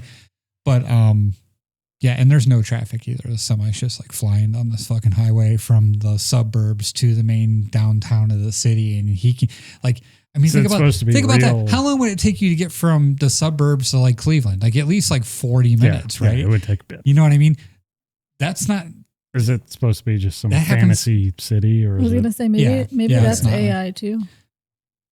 Maybe, but I mean, it's just like they get from point AI A to point traffic. B in like 5 minutes. You know what I mean? It's like he kidnaps his daughter from the suburbs and takes her to the city, and then they have this showdown all in less than 90 minutes. It's like, okay, well, you know, I don't know. We at least need an hour and 20. I think you should have took the clock out. Right. That was the weird shit that I get stuck on when I'm watching a movie, right? I mean, I get, but I don't know. The acting wasn't great. She plays an AI robot well, I guess. Based on You what? know, she doesn't show a whole hell of a lot of emotion except for glitches, you know, and then she's like, oh yeah, I feel bad for you. So you're missing something, you know, like it's like, oh, the AI robot, the AI judge that's trying to prove you guilty is going to start throwing you hints. And Like, hey, sympathize with you you. missed this, you know, you missed this clue. And he's like, oh, okay. So the two of them are like phenomenal together. Like I said, fuck the rest of the movie. The two of them could just solve every crime in 90 minutes. That's fantastic. Right. Whole conspiracy theory where they, you know, find out that his partner's dirty and this guy's framing him and all this other shit. And they all do all this amazing stuff in 90 minutes. I don't know. I got stuck on that. I mean, and you get stuck on it because they're pointing it out to you the entire fucking movie. You know what I mean? So they keep pointing out the clock, and I'm like, oh God, that's not even slightly realistic. You know, it's just like they don't like show her body cam footage flying on this motorcycle bike from point A to point B for like 10 minutes, and he's just like, like watching her fly or some shit. You know, it's like, so I don't know. That bothered me. Other than that, it's a little sci-fi movie. It's definitely not a blockbuster. Chris Pratt's nothing special in the movie. I love Rebecca Ferguson. I'm not going to say anything bad about her. What percentage would you give it? Because that's pretty drastic of a difference. Yeah, I mean, and I would be somewhere in the middle. I would be like, this is like a 60%. It's like something that could have definitely been made on the Sci-Fi Network. Mm-hmm. Yeah, it's just a total B movie, you know. But yeah, I was like, and the only reason I wanted to watch it is because of how spectacular it failed. Right. Like they promoted this, like the week of the movie coming out in the theater, all of a sudden it was everywhere, you know, and they put it on XD and everything. Like at Tinseltown, they put it in the XD theater and it was taking up like 6 screens and nobody fucking went. And they're like, 2 weeks later, it's on digital. Yep. I was like, wow, that was fast. So like, I wanted to see it because of how bad they were just like, we're not even going to try and charge you $20 to watch this movie. You know what I mean? It's just like, here, have it for free. So, wow. Yeah, I don't know, but yeah, watch it. It's only 90 minutes. Everybody's got 90 minutes to spare for it, you know, watch it. Give me some feedback. Like, what are the reviews from the audience? They're at 82%. Just give me 2 real quick. Interesting watch, but you might want to wait for DVD. That's hilarious considering. That was DVD March probably 20th, looks terrible. and I think it came out. Who was waiting for things to come Yeah, out the on DVD? the That's DVD what I'm quality is saying. probably terrible. I know what the guy meant. We know what you meant, Jason, on Rotten Tomatoes. You meant wait till it comes out on streaming because nobody's buying it on DVD, but That's hilarious. Maybe Blu-ray. hey, look, and then what's the next review next to it? An updated twist on Minority Report, Yeah. which is exactly what I said. It is really a ripoff of that. So Action pack and suspenseful. Filmed mostly in one location. Yeah, that was on point. Matt, did you just read all of these? no, I didn't. I actually haven't read any of these. So Oh, look, this one's all caps. I saw that. Engaging and suspenseful with a great twist. Okay, I'm not going to do the whole thing. No, keep going. I just love when people type in all caps. but lacks convenient plot point. Still worth a watch if you have nothing else going on this weekend. Matt definitely wrote that. The Darth Knight. The Darth Knight. Oh my God. And his That's name's all in Matt. caps too. That's The Matt. Darth Knight. That's Matt. I know that's you. When did you watch this? What was it? I have no Tuesday? idea, actually. You came over to the house after I told you I was Was watching it there's Anne Hamnet on the same night? No, it was the day before. Oh, You okay. monster. So. I'm just kidding. No, so I don't get it, but yeah, some crappy movies. Like I've seen 2 good ones. I can't wait for summer. Oh, I can't either, you know, because you got The Mandalorian and Grogu. and I you got, meant because you know, it's going to be nice outside and we could go outside. I don't want to instead be of- outside. There's I'm people gonna outside. go lay in your grass. That happens. How did Peaky Blinders do? I just want a little peeksy. Ooh. Yeah, we did good.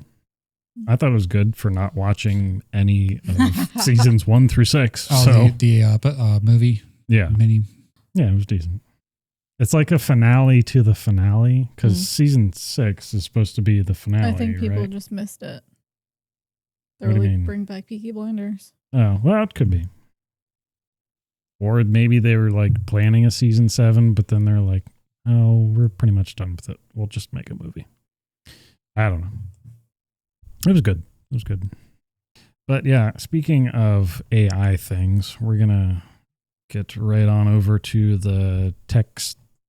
I can't talk again. God, the stroke. Those one-syllable One-syllable man, Those words. are tough. Tech. The tech news stuff and things. I don't know. I should probably come up with a better name for any time I talk about tech stuff, Tech Talk. unless it's just tech news stuff and things. If that You should just call it Lucas Tech Talk. Topics. Luke's. That's what I was thinking. And then if you do something other than tech, then you actually have to say what it is. Oh. So what is it again? Luke's topic. Topics. Luke's Topics? Tech Talk. Because we just know it's going to be techs. Okay, give up. Tech. Tex? See, she caught it too. I was just following your lead, man. No. Is this like texted? Text? No. I'm just actually having a speech impediment That would be a right good now. poll for our audience. Another time. Okay. Anyway. What's up, techie? So first up, Wikipedia is banning AI generated articles. Suck. Yeah, I am today, for real. I don't know what's You going want on. to start over? No, we're just gonna go right into it. AI You said general. Wikipedia, right? Wikipedia. Yeah, rolls right off the tongue. Right, try Generated General. articles. All right. Wikipedia. I just need you the next time you mess up to be like, He's innocent. His head starts Made me spinning. feel ill.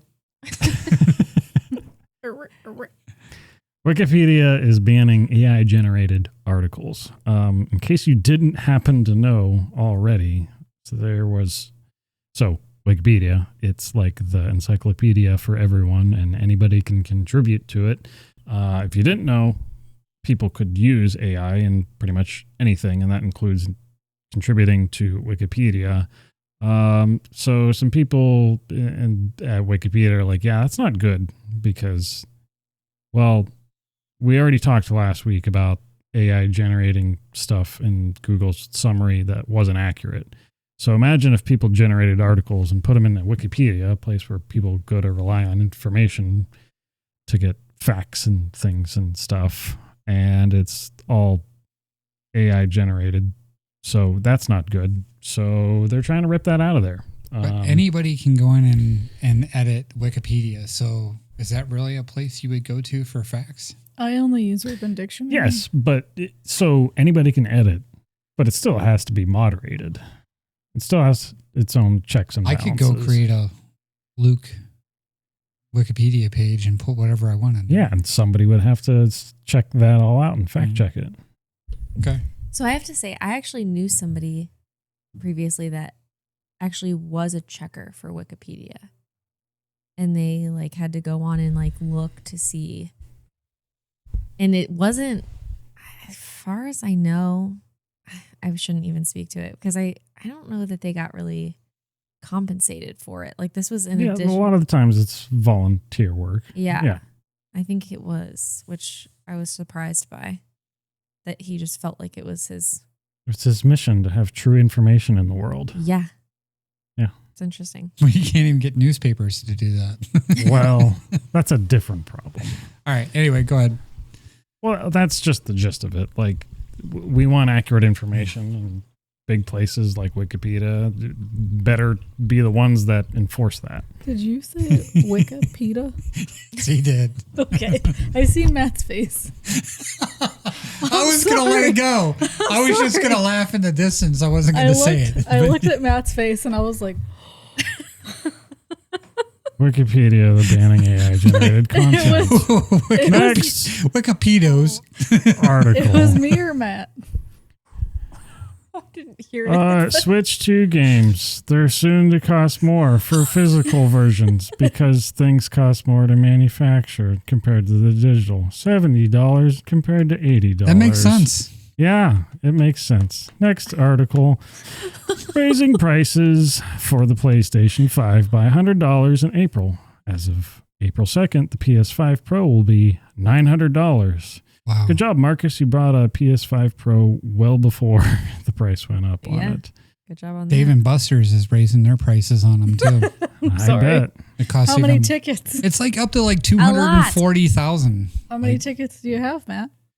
Enough to get a PS5, but that's not the point. You still want to get it for the least amount of tickets you can. So when I originally started saving for this, I wanted the Xbox X Series, and it was 180,000 tickets. And when I got 180,000 tickets, they raised it to 220,000 tickets, and I have refused to get it since.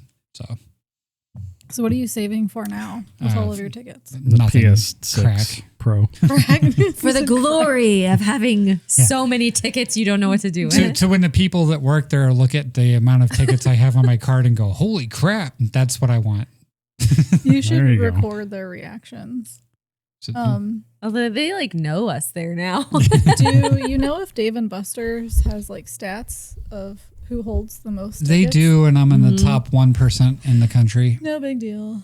Yeah, they sent me an email in December and said, congratulations, you're in the top 1% of winners at Dave & Buster's. So. You know how like famous artists have like all their like records and all their like awards in like a room and a wall or whatever. I need you to have like I need to print that email from You need to that print and, that and email Google reviews. and Google reviews. Can you Yes. send us that email, Matt? I don't think I kept it, to be totally honest with you. I'm sure I'll be in the top 1% next year. I'll try and remember to do it again. So sorry, I digress. That is ridiculous though. $900 for a PlayStation 5 is crazy. It's the RAM shortage, like anything else. That's their reason. Yeah, it's any. So when you say RAMs for shortage, what are we talking about here? Like the Memory. copper? The RAM. Okay, so Dylan, Not my not son storage, talks about this not all a hard the time. drive. And not I a don't know what he's solid-state saying, drive. so help me understand.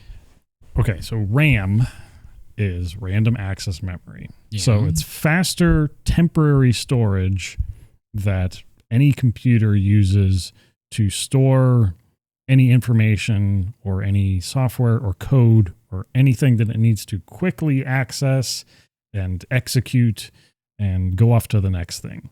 So for instance, if you have a computer or a phone, let's use phone as an example.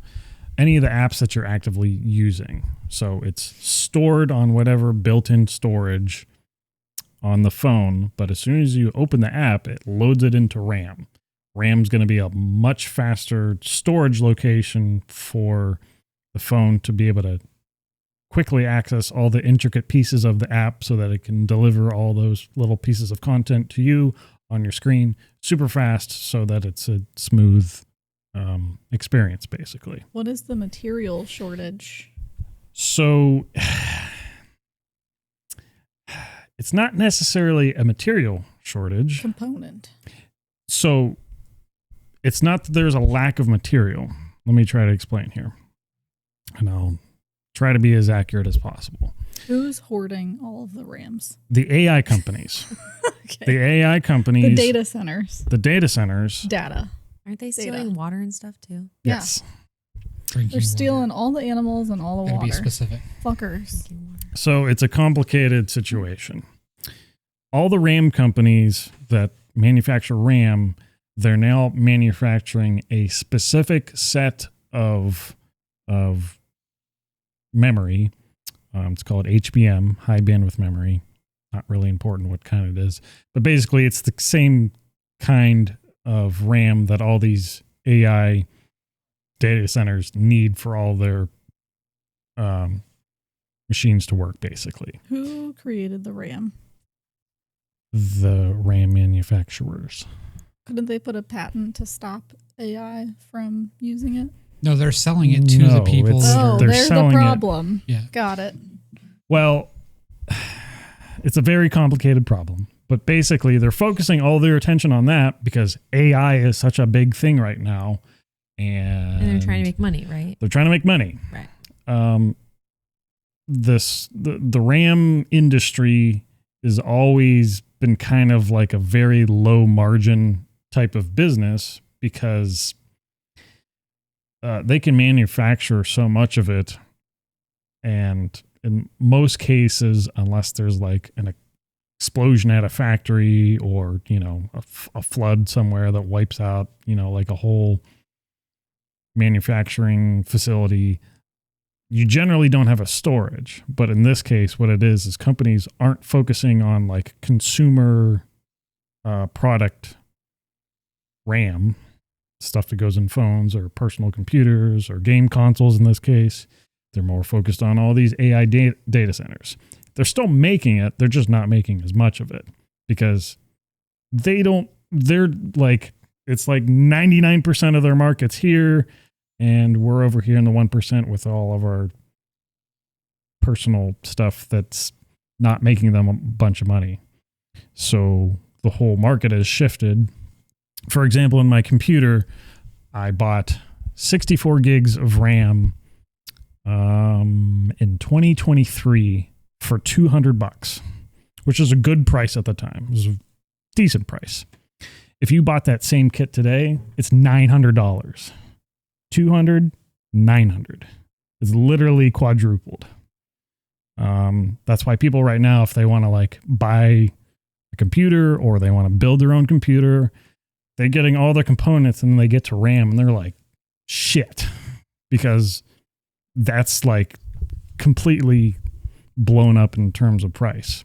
Is there like a black market RAM? No, nobody's getting away.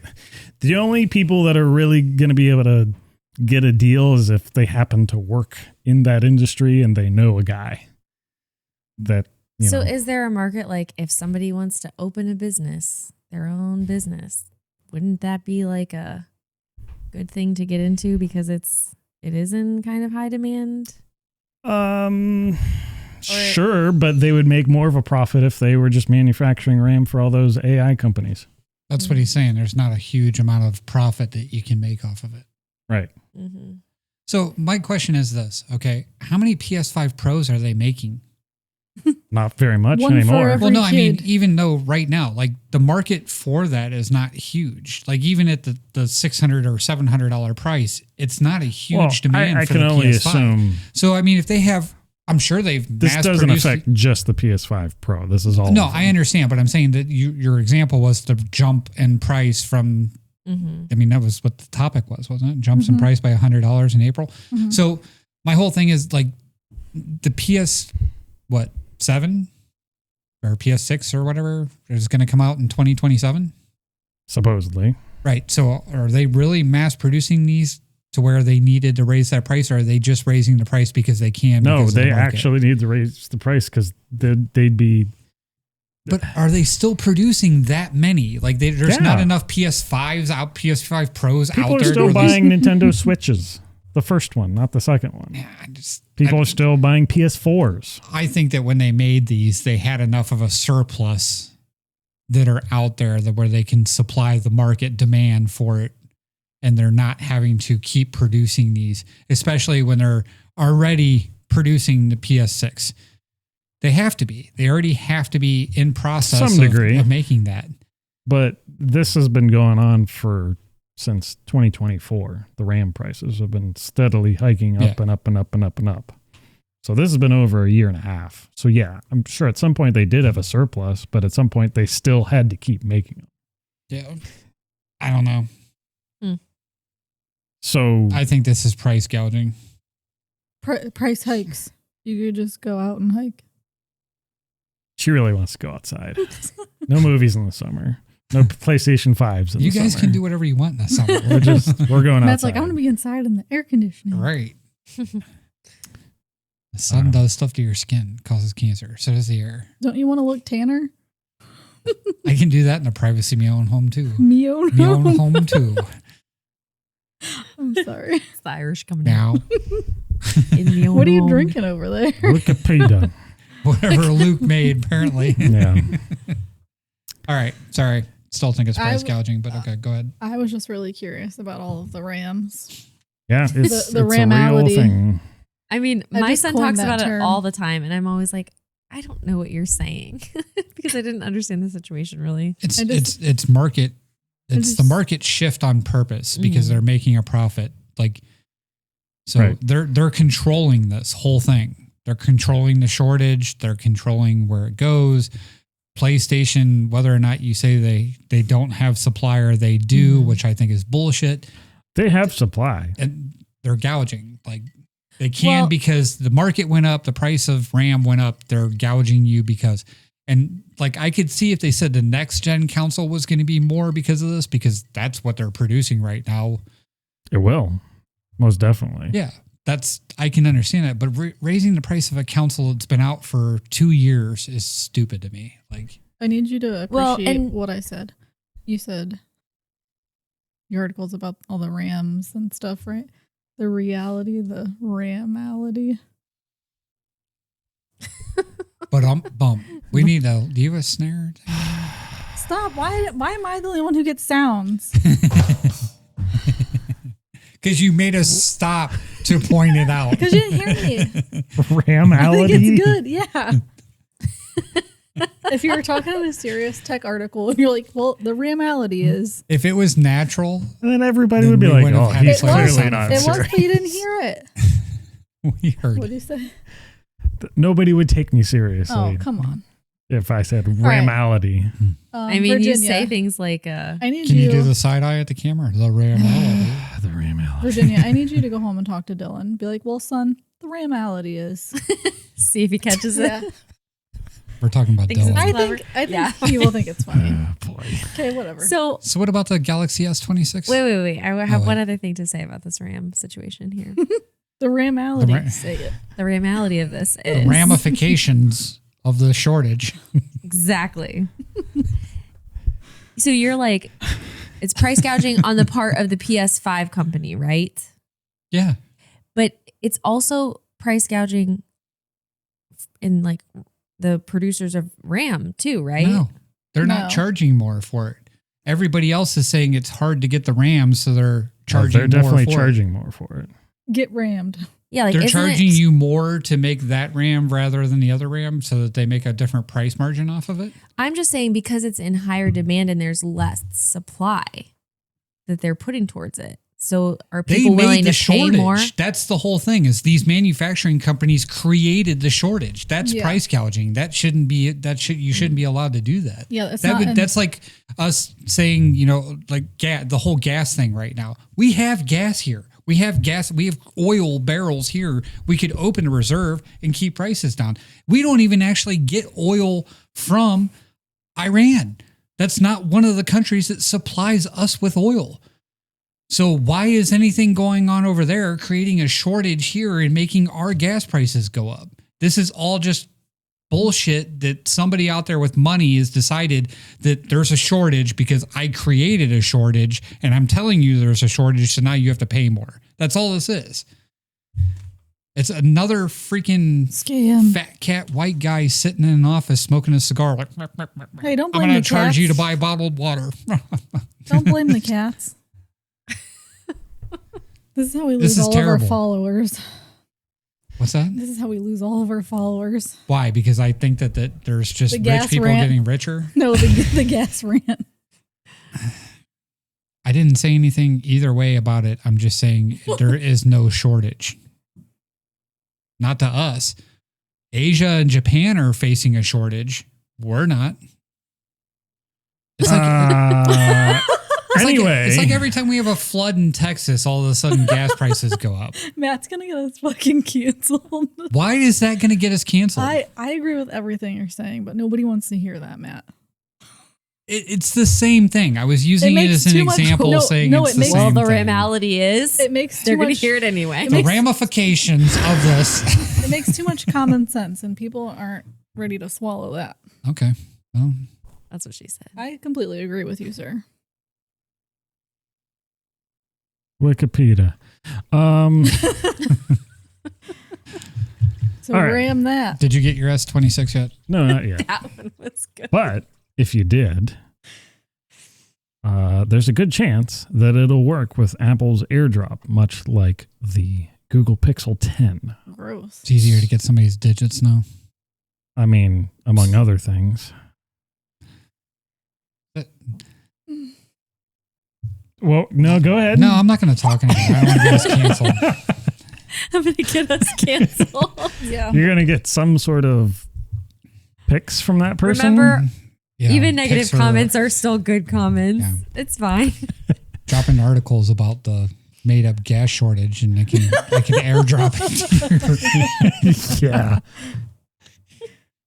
So it's not made up. What did we pay for gas today? $3.85? yeah. $3.89 maybe? For the lowest the price tier. isn't made up, but Back in my day, gas was $1. I love that. That's another It's one of so those back sad. in the 90s things. That's like the Not even the pixelated 90s. TV. In 2007, I was paying $1 for gas. In $1 a 2004, gallon. you were, or 2002. In 2002, you were paying $4 a gallon for gas. I wasn't driving then. Oh, well. Oh, no, I wasn't.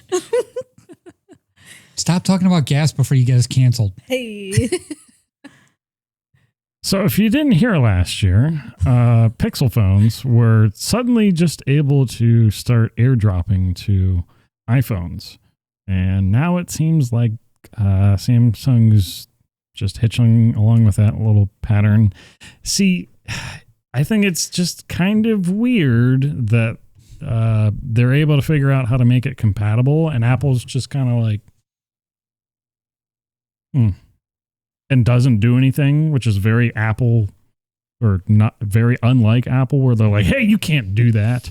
Just out of curiosity, is it less buttons to airdrop something than it is just to send it? It's one button to airdrop. It's one button to send. Not on my phone. Is it like you send iPhone. it, but then you have to download it?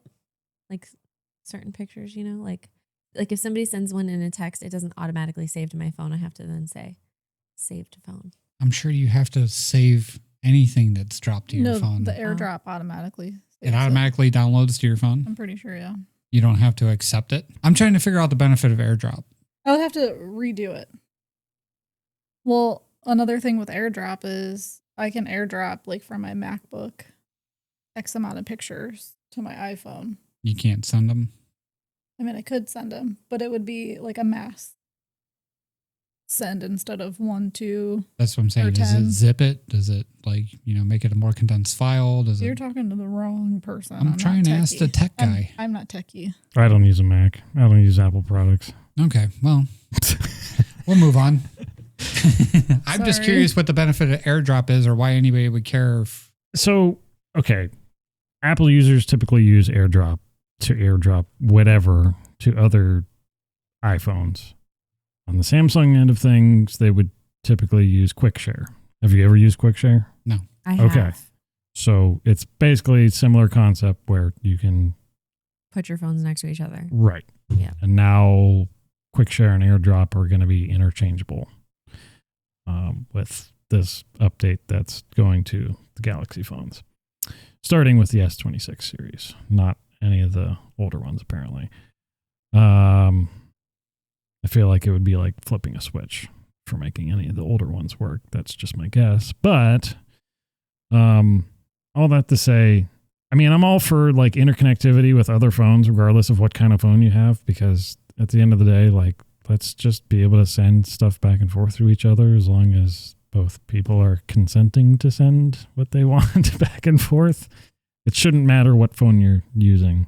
That's my whole thing. That's a little woke. Is it? Canceled. You're going to get us canceled. All right. Off the trivia.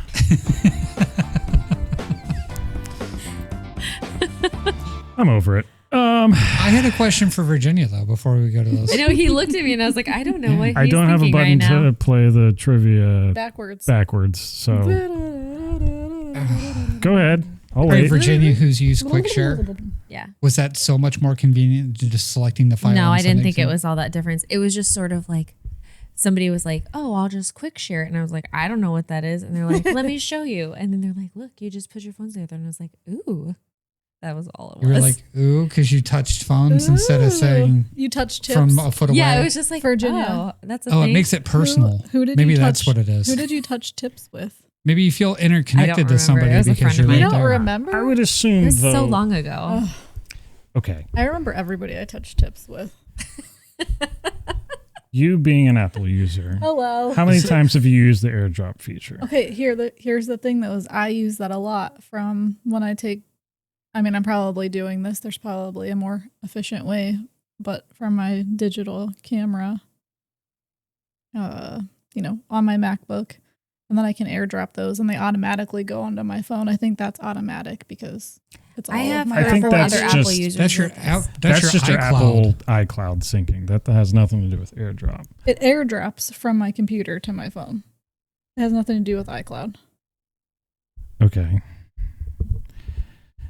I'm trying to. Because they're on the disk, and then I upload them, but they're not on my computer yet.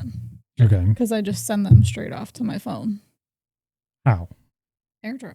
There's just like an airdrop feature? Okay. I guess I'm trying to think of somebody that's more versed with like, hey, I want to airdrop you my contact.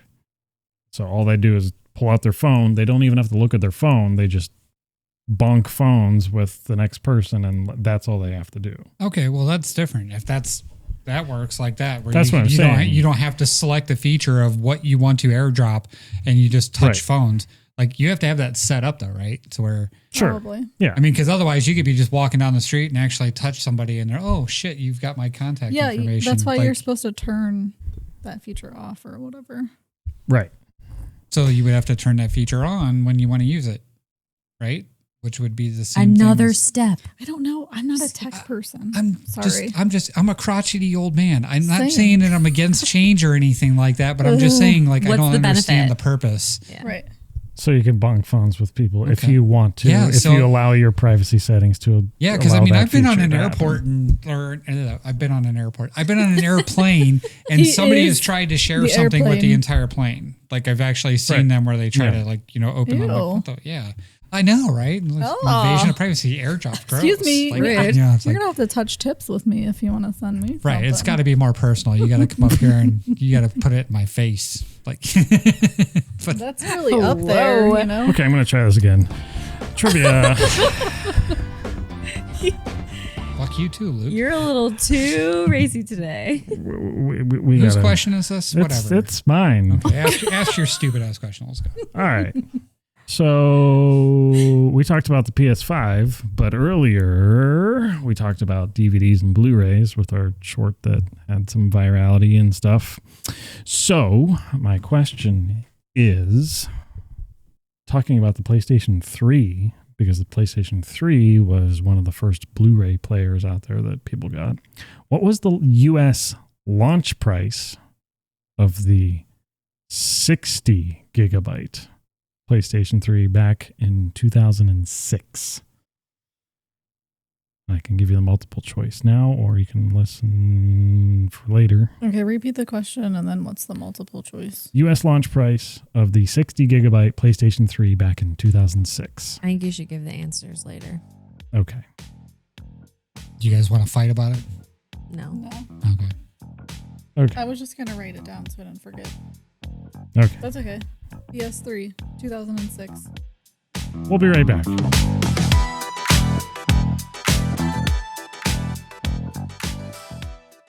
Support for Mamalukes is brought to you by Aspire Drinks.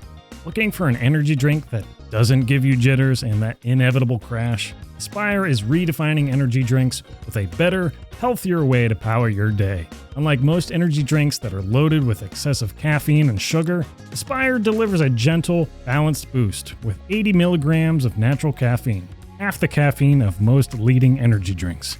Packed with essential vitamins and enhanced with biotin and ginger, the benefits are a no-brainer. They're enjoyable for any moment, at work, the gym, or on the go. Order now with free US shipping.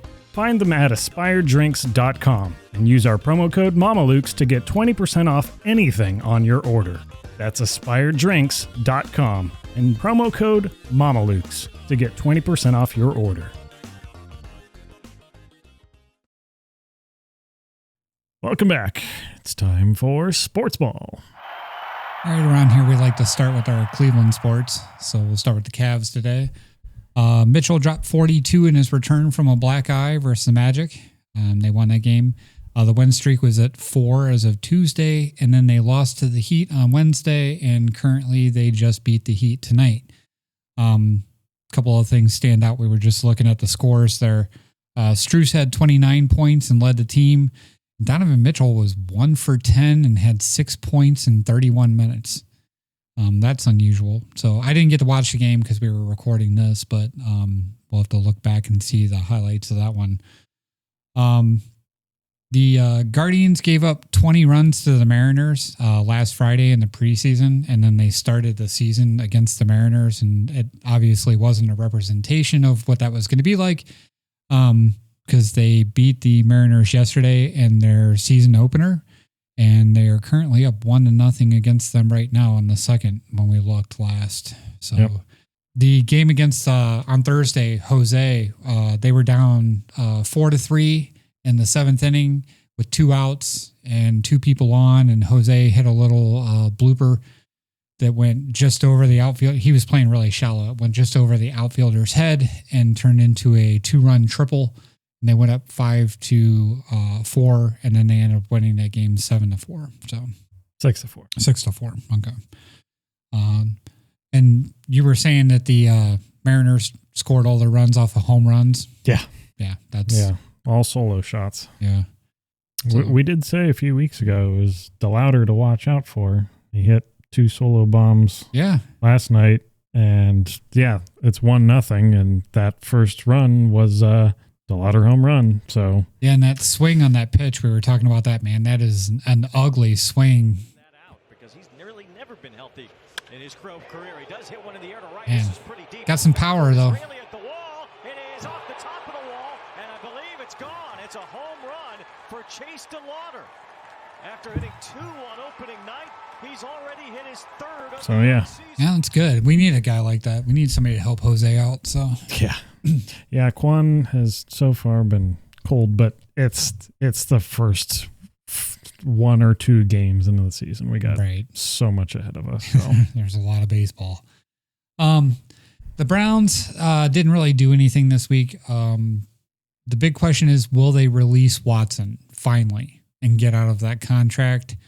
They're at the stage in his contract where they can actually have some leverage against him and save some money and get rid of him. Nobody's saying decisively what they're going to do.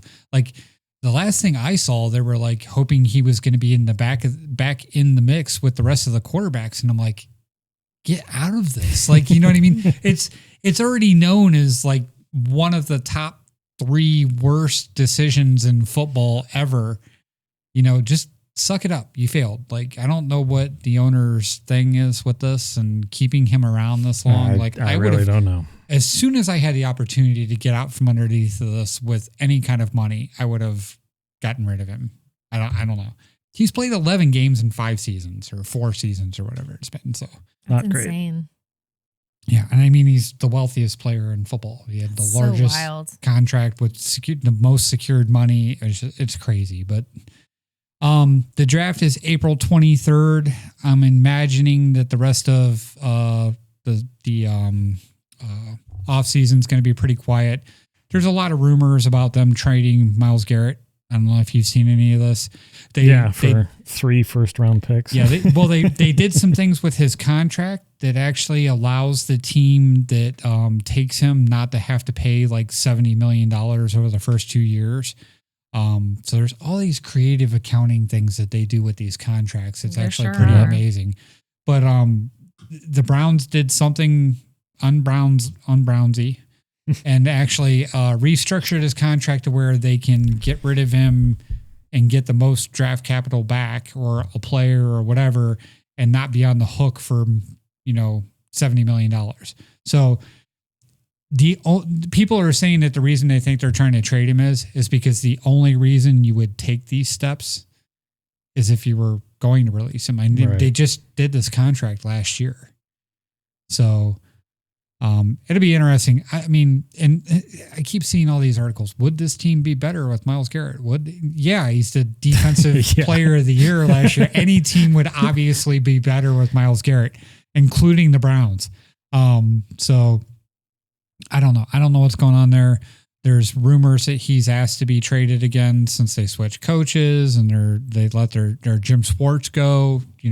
As soon as he left, there was rumblings that he wanted to be traded then. Oh, yeah.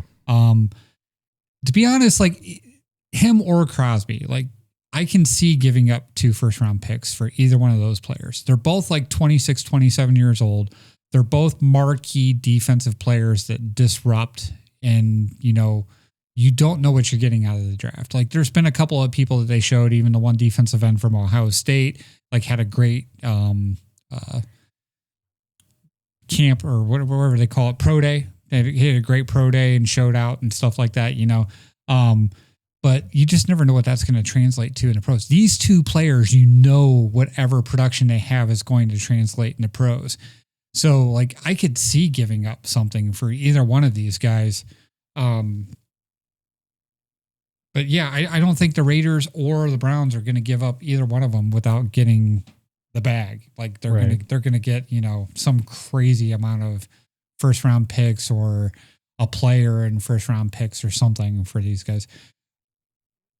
Especially the Browns, because they just re-signed him to a 4-year contract. Yep. Like Hutchinson, the guy that just left Cincinnati and got that large contract. He had to play out 5 years in Cincinnati to get released to be able to go get that contract.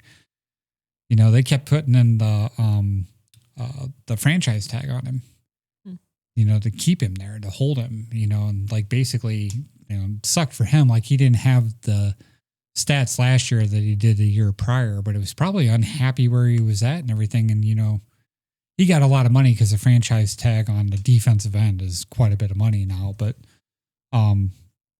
still, like, they just signed him to a 4-year contract. So it's really entertaining. And Crosby just got a mega contract a year before that. So these guys are like, they're under, like, I don't know why that's the big thing every year. It's like those two players are going somewhere. It seems to be every offseason. Mm-hmm. So other than that, in the NFL, it's been quiet. The one thing that stood out to me, and this is going to be funny in fantasy football, is Brian Robinson left the 49ers and signed a 1-year contract to go play for Atlanta. So Bijan Robinson and Brian Robinson are both going to be running backs for Atlanta. And when you go to draft them, it's going to say B Robinson. Yep. So if you grab the wrong B Robinson in the first round, because Bijan's going to be your first round pick, you're going to be very upset when it's Brian Robinson. Unless Bijan gets hurt. Yeah. Well, I mean, that's not the point, but I mean, it's just, there's going to be you a might lot be of really happy about it. Yeah, that's possible. That's, yeah, I don't know. I just think it's going to be funny when they're going to talk about this. Like, it's not going to just be something that they mentioned the day of the trade. There's going to be a lot of people mad out there that aren't paying attention on draft day. Yep. So, in the NCAA men, we're working on the Elite Eight. We're trying to work it down to that. Currently, we have Arizona and Purdue and Iowa and Illinois. And Iowa's the surprise. They're a 9 seed that's been beating everybody up to move up. But everybody else is a 1 or a 2. So it's not that big of a shock that they're where they're at. There is still 4 more games to go to get down to the Elite Eight. And I guess that would be going on right now or tomorrow. So in the NHL, the East is the same. It's Carolina, Buffalo, and Tampa Bay. In the West, we had our first kind of shakeup. The Avs and the Stars clinched. Both of them have clinched a playoff spot now.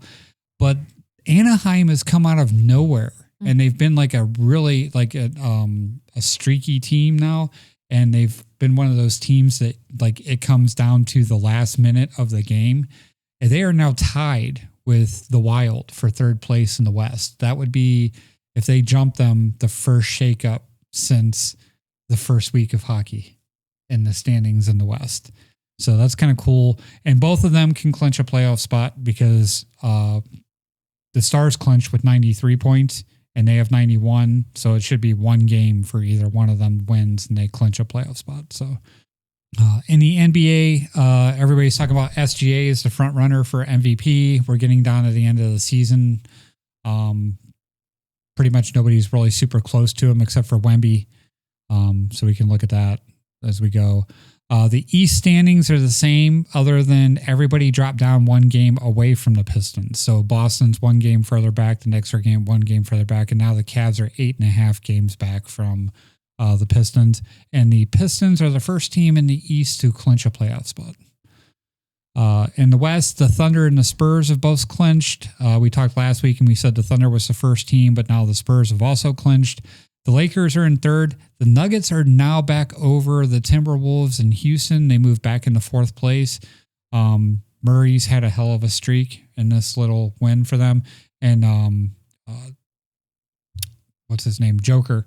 He had almost a 20-20-20 game again the other night. Wow. He was 1 rebound, I believe, away from having a 20-20-20 game, which is 20 points, 20 assists, and 20 rebounds. So that's he's the only person that's done it, and he's done it multiple times, and he almost did it again the other night. So, do you have to have exactly 20s or no, just over 20. Over 20. Just getting at least 20 in each. It's like a triple double is anything that has double digits. Told me about that before. 3 different stats with double digits is a triple double. Right. So the World Cup is 76 days away, and that's what we have for soccer. The foosball. Gotta love the soccer. And that's Sportsball. That's Sportsball. Sportsball. So I think we're going to get back into our review session after I rudely interrupted all the reviewing, because everybody else has reviews and I don't, but that's okay. But with that, we have FUBAR, which, if you haven't heard anything about that over the last few years, is a show featuring Arnold Schwarzenegger. And I'm going to let Alysha take it away. You're going to let me take it away. So I decided to watch FUBAR on Netflix. We decided. Yeah. It's another show or movie with a character named Luke, which is Arnold. He's in the CIA and he really wants to retire and sail on a ship, not a boat, with his ex-wife after he wins her back. He then finds out his daughter's in the CIA. I'm obviously just like skipping a lot and spoilers as well, because you watched all of it, Matt. I'm not talking God. You watched it, Matt? Thanks, Matt. I actually don't know the answer. I think he said he watched it. I don't know. Shake your head. She's watched it. I've watched it? Virginia's watched it too. Yeah. What? Okay. He then finds out his daughter's in the CIA. They're in Colombia, I think. Oh, one funny part in Colombia, he's in her shack. And he says, I raised you better than this. And, there's liquor bottles and cigarettes. So he's like drinking, smoking, and he's like in lipstick. And it's like one of those little lipstick vibrators. Plotting to kill people on the property. And she hides in a gutted cow, like as a surprise element. She's all bloody. It's pretty gross. And then they have to dispose of the bodies, and all the guys that they kill start floating down the river, and everybody, is piecing together that something's going on. So it's like really gory, but also kind of funny. Yeah, it's classified as an action comedy, and it's probably honestly like half and half of each. It's like super serious plot. Let's make a joke about half of the stuff that's going on. It's an interesting dynamic. And I feel like all the characters have their own sense of humor. Right. Him and his daughter don't really get along now that they know that they're both in the CIA. But when they're home and acting, she thinks he's like the best out of her. I don't remember how they get to the car wash bay. Do you, Matt? I just remember the car wash bay, and it lowers and it goes into a tunnel into the CIA office. Right. Yeah. What leads them to go into witness protection? Can I just say, when you said car wash bay, I thought you were like, how did they get to the car wash bay? Like, talking to Luke. I forget his name. Boro was the character. Gabriel Luna. Oh, so in Colombia, Luke and his daughter, who are in the CIA, Emma, fuck Boro over, right? basically. That's why they're running from him, and they'll have to go into witness protection and live together, which is pretty hilarious. Yeah, so season 2 starts up after they've done that whole... That was like when they fuck him over was the big finale of season 1. Right. Season 2 starts up with them in witness protection. And it's not just the two of them, it's her love interest, which is... Chips. Carter? Alden. Well, yeah, there's a couple, sort of. Yeah, well, her spy love interest in the first season was Alden, and then she kind of breaks up with him, whatever. And her boyfriend that she has in like real life, or her fake life that's not the spy life, is Jay Baruchel. Yeah. Carter. Yeah. And then Fortune Feimster's in it, and she's like the person that's on the computer end telling them what's going on and stuff like that. Like that person, she's like and she eventually makes her way out into the field. Right. In the show. I But love Rue. she's like the behind the scenes type person. She's pretty funny. His wife and him have very thick accents. So listening to them struggle to speak English is actually kind of funny for their daughter to come out speaking perfect English, right? With no accent whatsoever. So, the other guy that's like the tech guy that works with Fortune Feimster a lot is Barry, which is Milan Carter.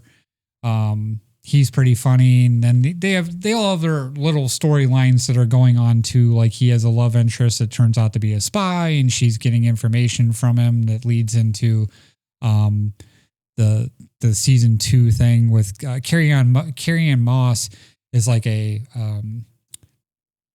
she's like a mobster in a way. Greta. Yeah, she gets information. People sell her information and stuff like that. And she uses it to run kind of like a criminal on her own. But Arnold Schwarzenegger has like a past with her. So that's like the whole premise of the second season is his wife's mad at him because he's got this relationship with this ex-informant who actually turns out to be like a spy of her own. What country is she supposed to be from with her accent?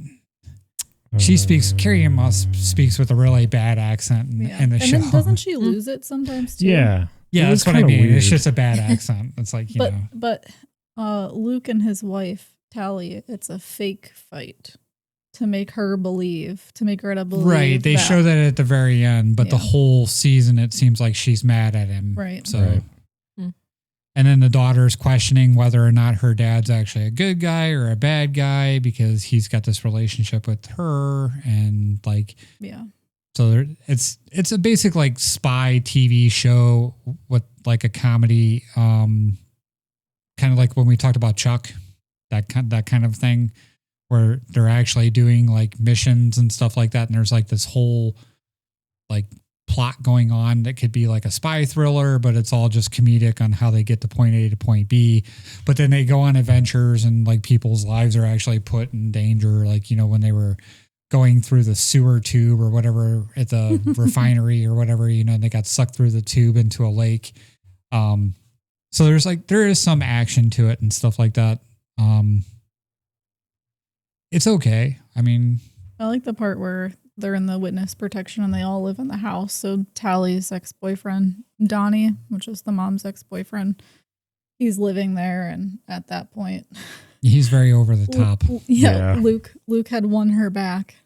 And so he's always eating and drinking and looking like a hot mess. Wearing like a robe and just his whitey tighties and shit. Sitting there eating cereal. Or no pants at all. Just pours a beer into it. He's like, what is that? It's burial. Yeah, so him and Jay Baruchel both are like in love with people that aren't in love with them, and they got stuck in this witness protection house because they were involved in the conspiracy at the end of season 1. So there's like that whole interaction going on too. I thought of you, Matt, when Barry made Tina the Lego head, and then Rue knocks it down the steps. I would say Rue's probably my favorite with her witty self. Another one was Alden tells Rue that she's ornery. And he's like, you just made cookies shaped like boobs. Yeah. So the part, we talked about this like off camera a little bit, but my favorite part of the show is all the callbacks to all the Arnold Schwarzenegger action movies. Like he does lines from all of his movies and they're like, get to the chopper, and that's terrible, but whatever. You get the point. And then like Luke said in one point, he says, I'll be back. And then he's in like 2 hours. Yeah. So they do play off of things like that, which makes it kind of nice. I mean, Arnold Schwarzenegger is like, what, 70? He's up there. At least, I would think. Yeah. So, I mean, he's not doing a ton of action other than like shooting and stuff like that. There's a couple of little fights and stuff. 78. Yeah. Wow. So, it's not, the Arnold of past, Right. but, his daughter, Emma, and Alden do a lot of the fighting and the fight scenes and stuff like that. It's okay. Like I said, it was something different that they came out with. I was surprised that they came out with a season 2. Like even the trailer there and the poster and stuff kind of reminds you of that Jamie Lee Curtis movie he was in. True Lies. True Lies. It's kind of like that. It's almost exactly like that, but built into a TV show. Like it's got the same humor and stuff like that. His daughter was Alysha Dushku in that movie, by the way. I don't know if anybody knows who Alysha Dushku is, but she was like a heartthrob in the 90s and the 2000s. I'm just laughing. She was at her on last Buffy. Name. What does she look like? Little brunette. Oh, okay. She was in one of those teen movies too. Yeah, she Like, was. I Bring loved It her. On or something Yeah. like that. Bring it on. The cheerleading Yeah. movie. But that was his daughter. That was the first thing I ever saw her in. She was hanging off the front of a Harrier jet, which is the most ridiculous thing ever. And he's like holding her hand while he's flying this Harrier. The two surprising characters that I wasn't really a fan of, like at the end when Donnie and Carter, they lost the pig and they get tied up in the biker gang rape van. Yeah, And you got to then- touch on the pig though. That was like Alden found this pig, and because he wasn't in a relationship with Emma anymore, he formed this like bond. Like, you would get a cat. Right. He got a pig, and he was like in love with his pig because, he wasn't getting love from Emma. Yep. Yeah. Donnie does the PCP that he stole from the bad guys. And he was running around with no pants Yeah, on. he was like trying to almost take a gets hit of it, arrested. and then like the door slams open. It's just, and then he's just gone. Carter's like this stand-up citizen, but he tases a cop and steals the cop car to like keep Donnie safe. They're extras, but it was forced. Like, especially with the second season, like they could have wrote them off after the first season. They were just they were like forced comic relief in the second season. Right. So- Yeah. Wasn't really a necessary part of the plot at all, It was other something- than just It was they're something to there. watch. Where do Yeah. you guys know Jay Baruchel from? Show me a picture. I know him from the only thing that I recognize him from is Can you click it? Yeah, don't his bring it- character Tao from Nick and Nora's Infinite Playlist. Really? Yeah, same. Okay. Oh, yeah, you brought that up. I haven't seen any other movies with him. He's the Hiccup. He's the voice of Hiccup from How to Train Your Dragon. Yep. Oh, That's true. okay. Yeah, and he I was in remember that he was now. in a Nicolas Cage movie, else The is he in? Sorcerer or something. And then he was in a really funny movie. It's called, I think, She's a 10 or something like oh, that. yeah, and this is the end. The Sorcerer's Yeah, he was in. Apprentice. Yeah. Is that all you got for FUBAR? Yeah. What do you think? What would you rate it? Oh, I don't want to rate it. I would just say it's something to watch on Netflix. It wasn't terrible. It's worth one watch through. I wouldn't watch it worth a over viewing. again. I mean, it had action. It had little love stories. Again, I liked Rue, and everybody had their own little sense of humor. I know the critics probably, Yeah, critics Mixed. weren't Yeah. great on it, but yeah, I mean, it's a very casual watch. If you're not trying to, really invest yourself in the plot, because I'm sure there's things you could probably point and poke holes in the plot and be like, how does that work? But if you're not doing that, it's a very casual watch. This is one that I thought could have been a movie Yeah. and been shorter.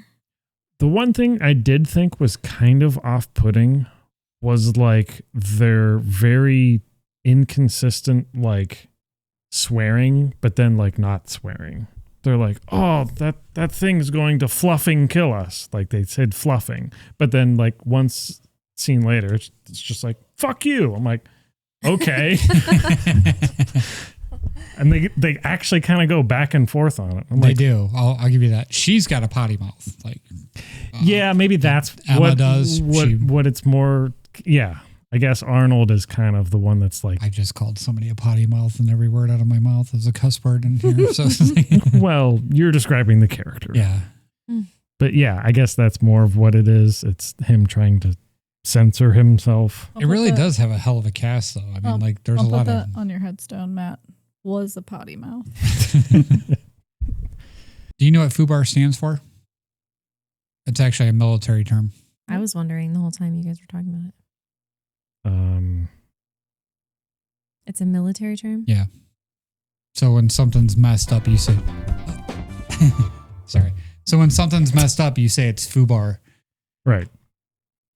I understood that much like of the it. whole mission is like chaos. It's fucked up beyond all recognition. Yeah, I knew it stood for something. Random knowledge. So for our last review of all of our reviews tonight, we have Vicious. Yes. So this is one of the movies that I watched on the plane. And honestly, it's, I think the first one that I watched because I was just kind of like scrolling through what they had. And I was like, oh, this doesn't look too bad. I didn't really know anything about it. I hadn't seen a trailer, nothing like that. It came out October 2025. It's a Paramount Plus original film, rated R. It's considered like a horror thriller film.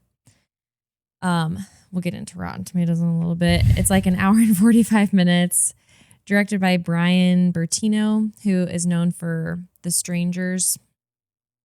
And Dakota Fanning is pretty much like a one-woman show for this movie. She pretty much is the main actor like the entire time. So the premise of the movie is Polly, who is Dakota Fanning, lives in this big house all to herself. And you see her getting voicemails that kind of give you a window into like what's going on in her life. She's got this like annoyed boss that's calling, her worried mom. So she's clearly like going through a time in her life that isn't going well. And they show her getting ready for this job interview, having a little bit of anxiety about it and things like that. So she's like picking out her outfit and stuff like that. And all of a sudden she gets a knock on her door from this older lady who is played by Catherine Hunter. And it's really weird. She's like, oh, I think it was like trying to get to my son's house and lost my way or something like that. And so she's like, oh, do you need to come in and make a phone call or something? That invites her into the home. And they're just kind of like doing small talk, asking if she wants tea and things like that. And then all of a sudden the older lady says, I'm going to start now. And she starts like saying all these things about how she's going to die and that she needs to put things in this box that she pulls out, and she needs to put something that she hates, something that she needs, and something that she loves inside the box, or she's going to die that night. Polly's going to die. Mm-hmm. And so there's a couple like little things that they kind of like put in there. Like the lady's hand is bleeding. Like you can see she's got like a bandage on it, and she doesn't even ask. Like I thought it was funny because Polly doesn't even say like, oh, is your hand okay? Like it's very clearly visible and says nothing. So finally it starts getting weird. And when she tells her she's going to die, she's like, I think you need to leave, and the lady basically eventually does. But she keeps saying like, you're going to die, and all this stuff, and ends up leaving. And, like she kind of is like, rattled from this, calls her mom, and then looks out at the road, and the box is just like sitting in the road. So this box isn't even like in her house. And then you see her going out into the road and picking up this box and bringing it back into the house.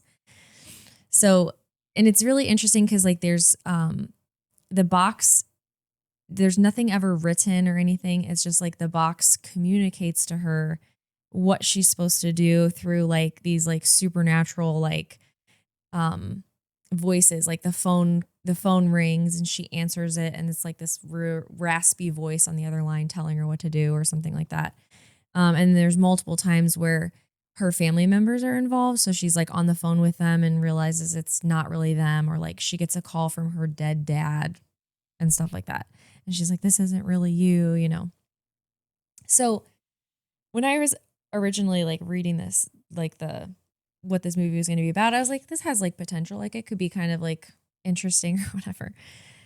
And it missed the boat so much, it's not even funny. So this continues with basically her guessing what she's supposed to like sacrifice to this box, right? So it starts with something she hates, and they kind of show her like that she's given up smoking. And so she's like walking around her house like, fine, I'll find something that I hate, and throws in this box of cigarettes. And then she closes the box, opens it up, and the cigarettes are gone. And then she gets a phone call or something, some way that it communicates to her to tell her like, oh, Polly, like you don't really hate cigarettes, do you? Like this wasn't good enough kind of thing. So then she ends up going through this whole scene because originally, like in the box, there's an hourglass. So when that comes out, it automatically, like that's how long she has to put something in that she hates. Okay, so she's like racing the clock for this too. Is there an AI in the box that has the timer on her? Maybe there should have been. But it would have driven everybody crazy apparently. So, Right. So anyway, they kind of like take her through this series of like things she has to work through. So like somehow she ends up,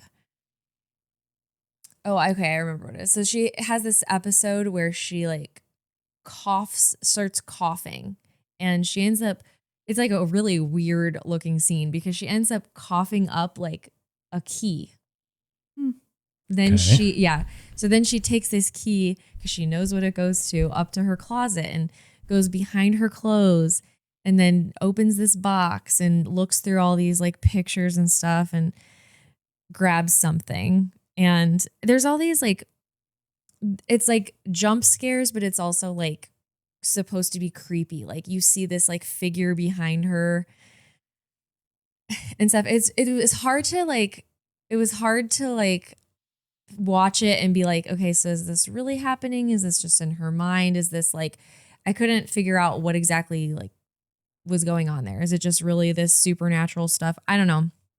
Anyway, she goes downstairs and basically says, fine, I know. It has this whole monologue about how her dad was a Christian and that he ended up like getting sick and how he prayed to God faithfully and all this stuff. And you still didn't save him. And so I hate you, God. And she takes this cross necklace that he wore and puts it in the box, and then it accepts it. Okay.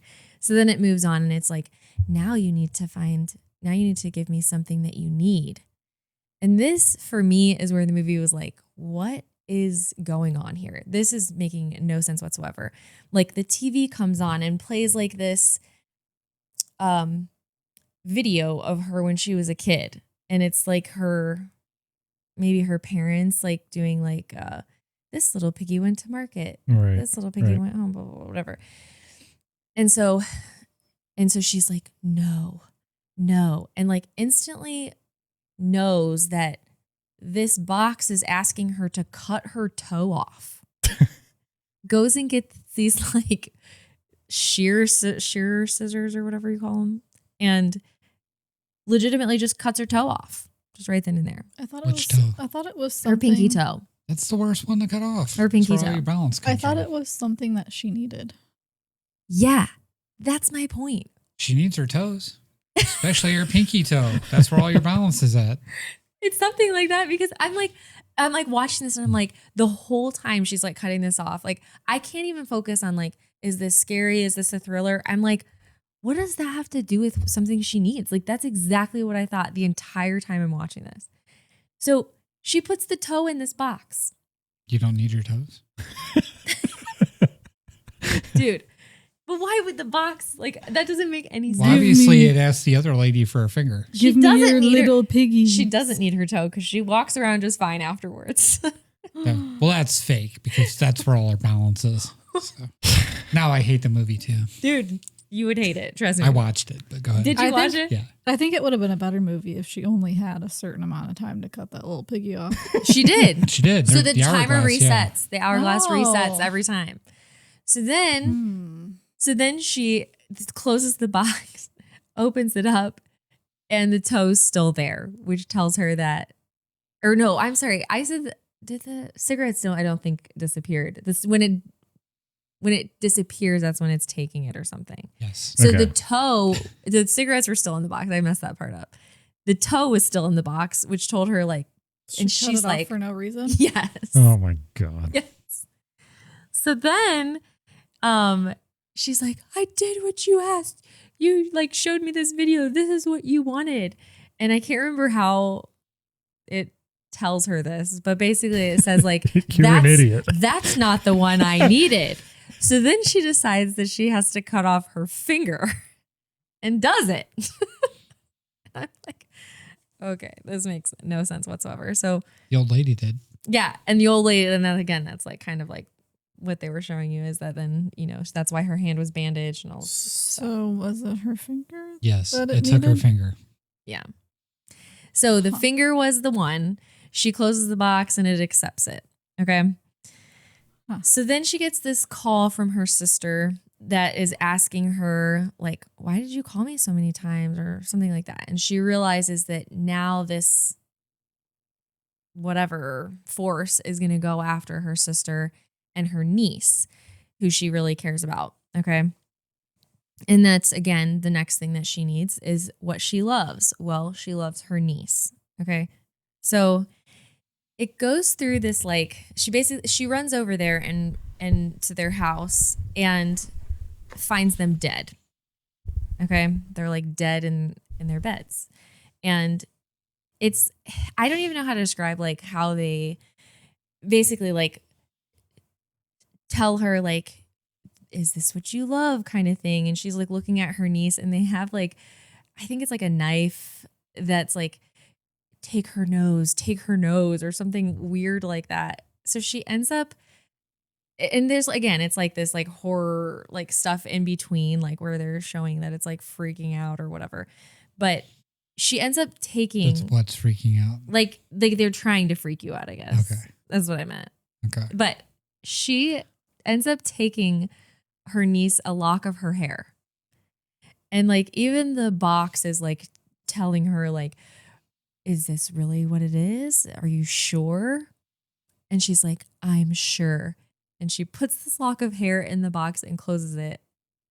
And that's what it's supposed to be. That's the real legitimate thing. And I'm like, so you like something she needs, she has to like cut off her toe and her finger. And then something she loves, like it's all of a sudden just like a lock of hair. Yep, that's good. And I'm like, what did you want? Did you want her to like get out an axe and chop up her I don't know. niece and It's a put it in the horror box, film. or- I just thought it was not.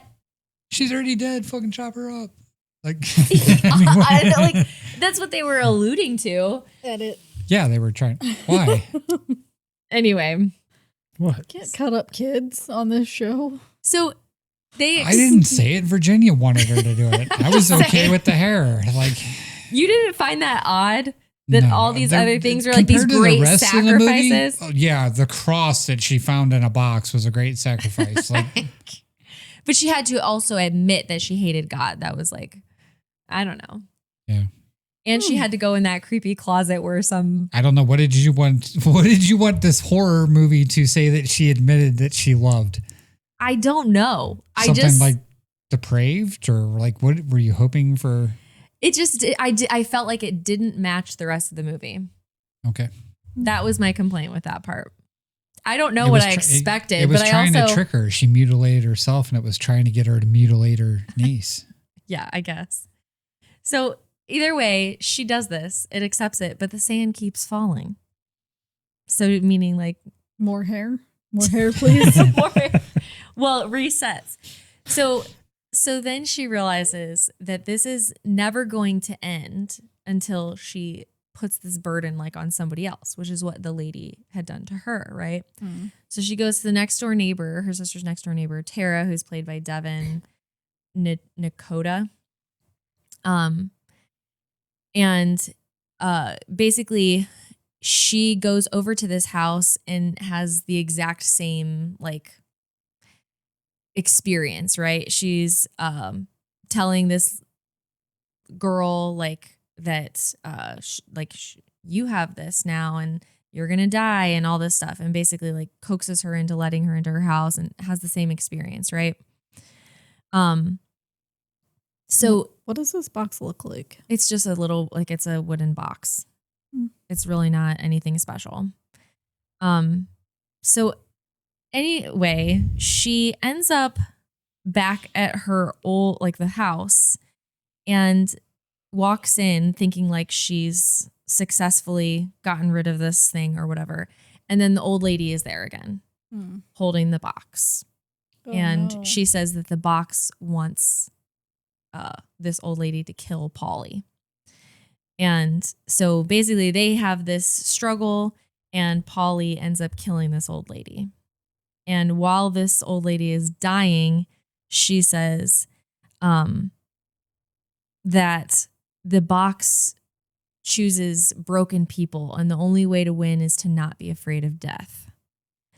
So then it cuts to the time running out, and the next scene is her going to her sister's house, and everything is fine. Her sister's alive. Her niece is alive. And she even interacts with the next door neighbor, Tara. She like knocks on the door or whatever, who doesn't seem to remember any of it, all this stuff. So she's like, oh, okay. And I, as far as I remember, I don't even remember if I paid attention, but it seemed like she had her finger, or maybe it just didn't show it. I don't remember, but I don't remember if she still had her finger or not.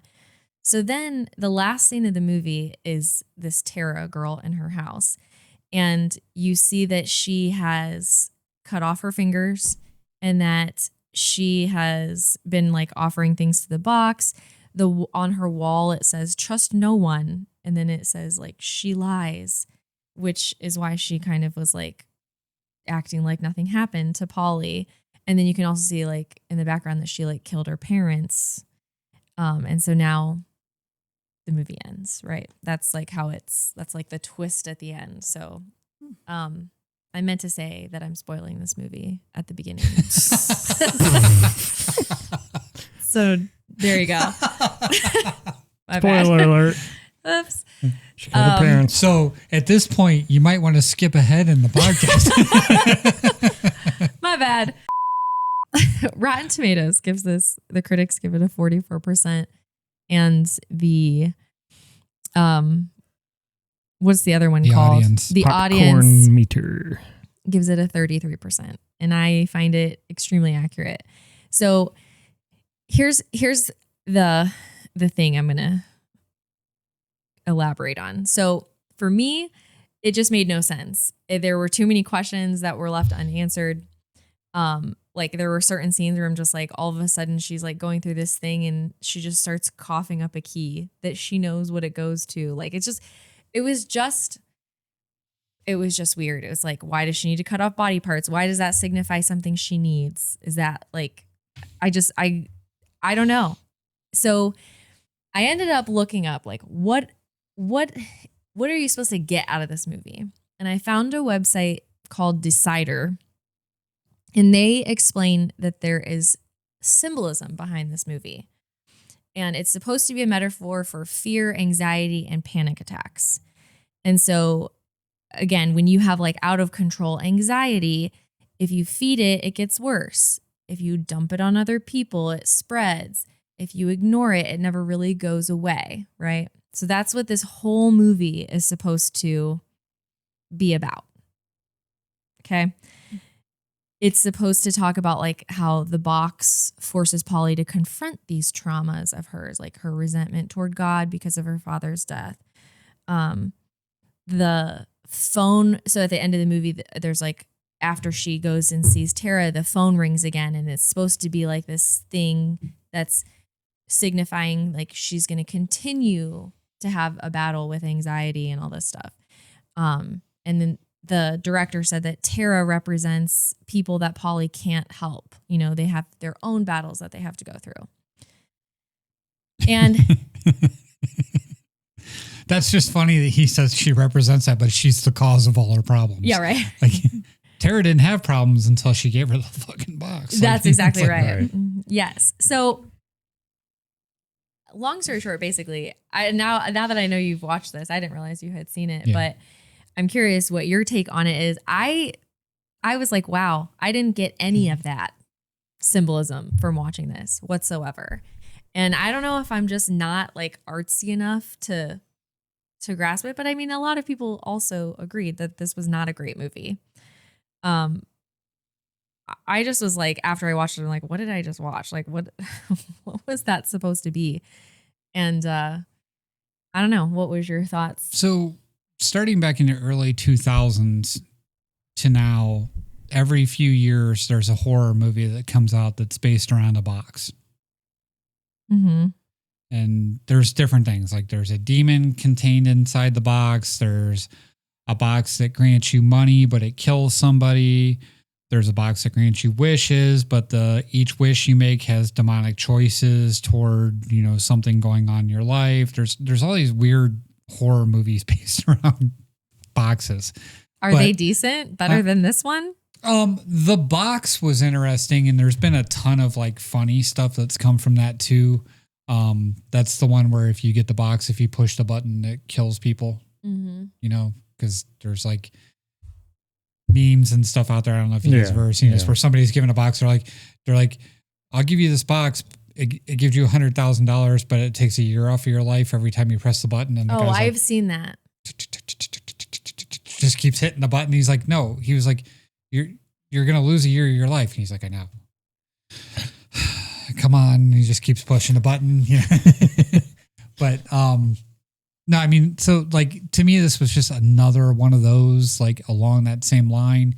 As far as trying to find some hidden meaning or artsy meaning in this, I get the whole it passes your problems on to other people thing.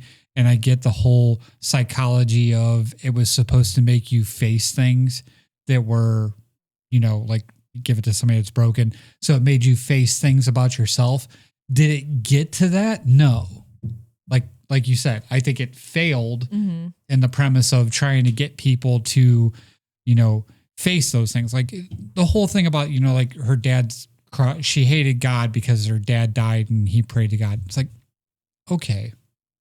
Yeah, that's where I was at. Okay. The next one's like, okay, that's very superficial. Like, what did you think it was like that? Why would they accept like her digit? Her finger instead of her toe? How is that something? No, I just mean any of her digits. Because it's something that you need. It is something that you need, but there's no psychological thing to that. Like it that's what I'm saying. It started off like with a premise and then it failed. It was just like, okay, now you have to mutilate yourself. And it's like, oh, okay, that's just kind of over the top and kind of forceful. Like, so when they said something you need, in my mind, I thought that they were talking about like self-harm was something in her past or something like that. Like when you said something you need, you meant like physically you need your digits. Yeah, you physically need your fingers. Like if they would have made her cut off her thumb, you no longer have an opposable thumb. It's kind of hard to do shit. Like, you know what I mean? Like I didn't take that at all. When you said like something you need, I was thinking more like. Yeah, that's what I mean. It was very superficial. It was very on the nose. I see. Instead of being something that like would help her as a broken person. I thought that maybe like, again, because I like she needed the love of another person, so she murders that person. You know what I mean? Or I don't know. Like I thought it was like she needed that like outlet of like self-harm or something like that. No, again, because it didn't match, like you said. Yeah, it's like I was trying to find this like deeper meaning to her fingers and her toes, and I'm like, I don't get it. Not any knock on Dakota Fanning. Not that she's the best actress in the world, but not any knock on her. Nobody was going to do this movie any favors. Agreed. Which is sad because she's struggling to get work anymore. This is the kind of shit she's in. You remember when she was a kid and she was in everything? Yes. Super popular. Yeah, she started very young. Yeah. Does this ever motivate you guys to watch these movies? No. Honestly. Or is it like, but I really want to hear what people have to say. Like I do. Too. Like I even with the feedback on like the DVD versus Blu-ray thing. You know what I mean? Like, let us know. Yeah, I like the feedback. Tell me I'm wrong. Tell me you loved it. You're wrong. Tell me this is worthy of an Academy Virginia Award secretly nomination. loved it. You know what I mean? Like I enjoy the back and forth for this kind of stuff. Like, you're not going to change my mind, but more power to you to let me know what you think. It's good to have the dialogue and see what other people think and hear other opinions. Yeah.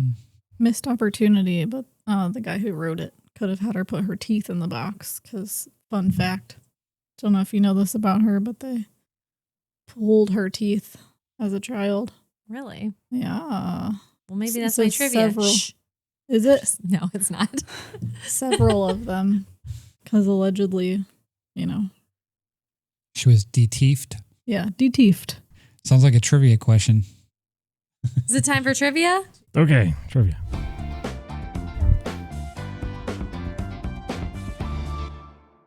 All right. So Alysha might know this because she knows about Dakota Fanning. But here is the trivia question. It is about her. What is Dakota Fanning's favorite movie which made her cry? And I'll give you multiple choice when it's time for trivia. Okay. All right. Questions and answers at the end, but we're going to take one more quick break.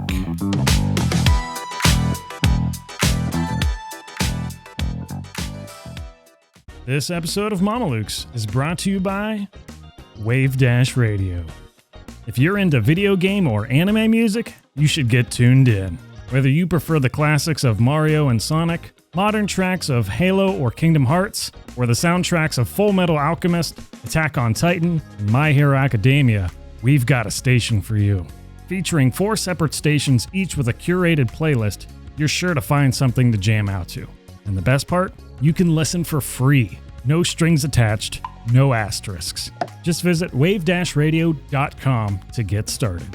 That's WAVEDASH radio.com.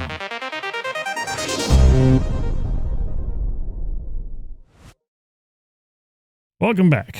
It's time for trivia.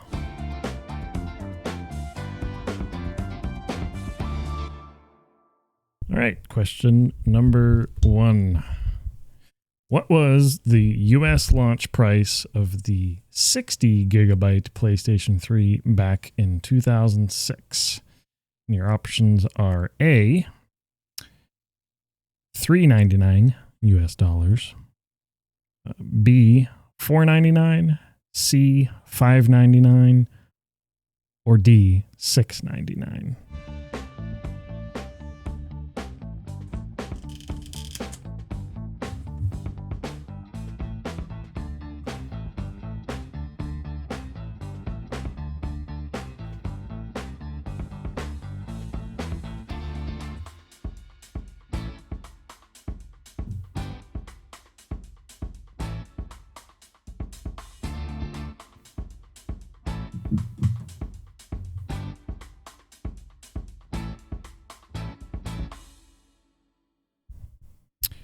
All right, we will start with Matt. I said B, $4.99.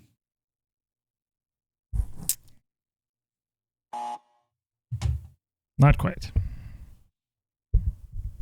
Virginia. I said C, $5.99.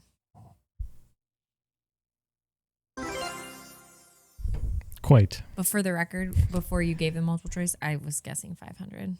I thought that was pretty accurate. I also had $5.99. $5.99. That is correct. Yes, the 60 gigabyte, the higher of the 2 launch models, was $5.99. The 20 gigabyte model was $4.99.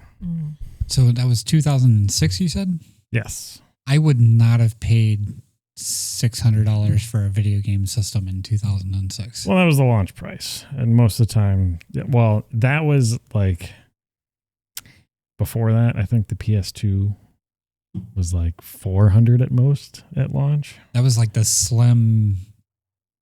No, the original PS2. Really? I think it was Oh, like, man, I can't remember it it was being that either expensive. $300 or $400. But yeah, certainly not as high as 500 or even 600. That was when like the first price jump happened. I still have yet to pay that much for any video game console. Yeah, I usually don't buy them at launch anyway. Because like the first PS3s were like catching on fire or something. So wasn't making that investment. For only $500, you can burn your house down. Right, exactly. Collect that insurance money. Yeah. Kudos, ladies. Kudos. Woohoo. All right, question number 2 is, what is Dakota Fanning's favorite movie which made her cry? Is it A, Pretty Woman, B, What's Eating Gilbert Grape, C, My Girl, or D, Schindler's List?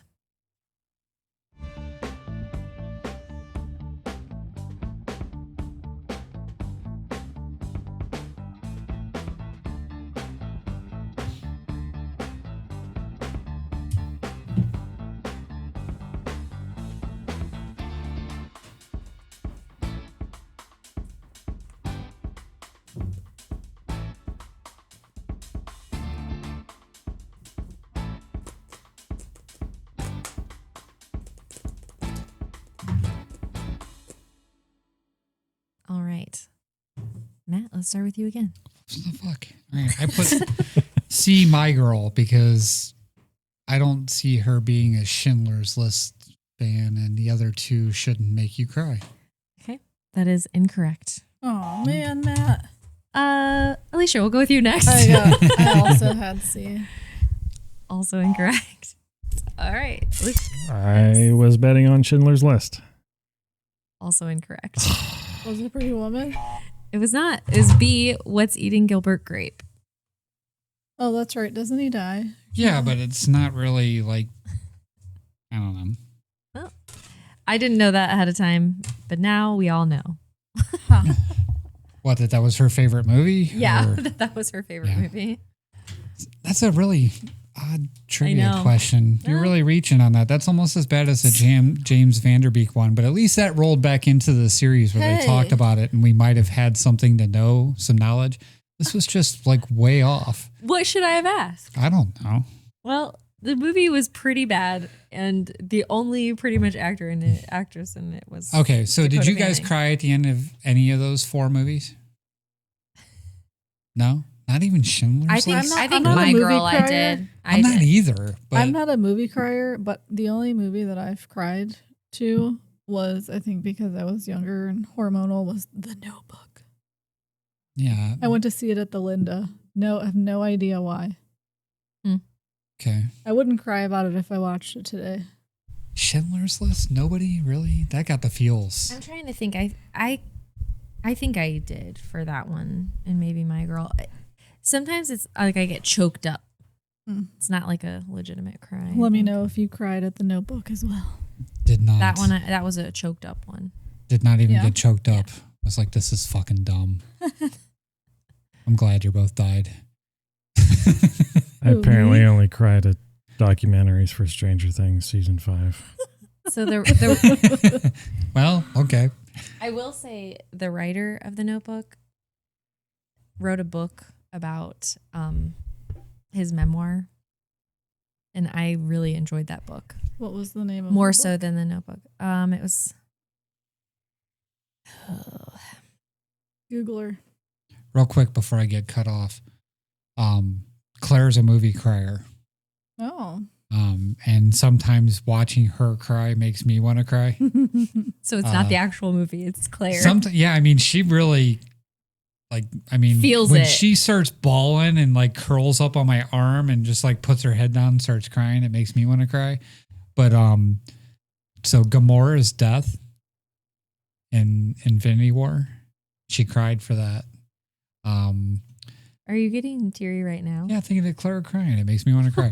Anyway, Oh, no.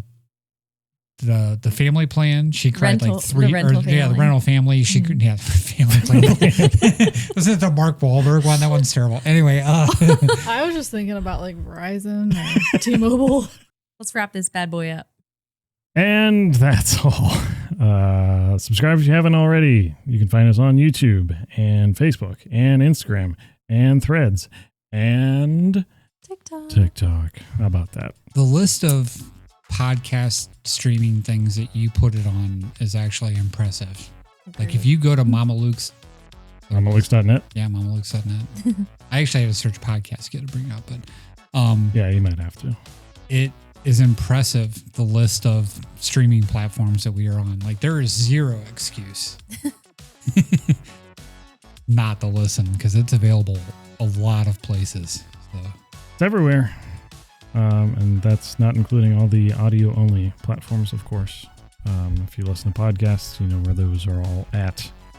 Of course, if you want to support us, share, review, comment, leave a Mamaluke of the Week story, or just comment, like what we got recently with the one short. Tell us what movies make you cry. Yeah. You can check out all our content on mamalukes.net, our store there as well. And that should be all. We will see you next time. Good night. au revoir. See you later.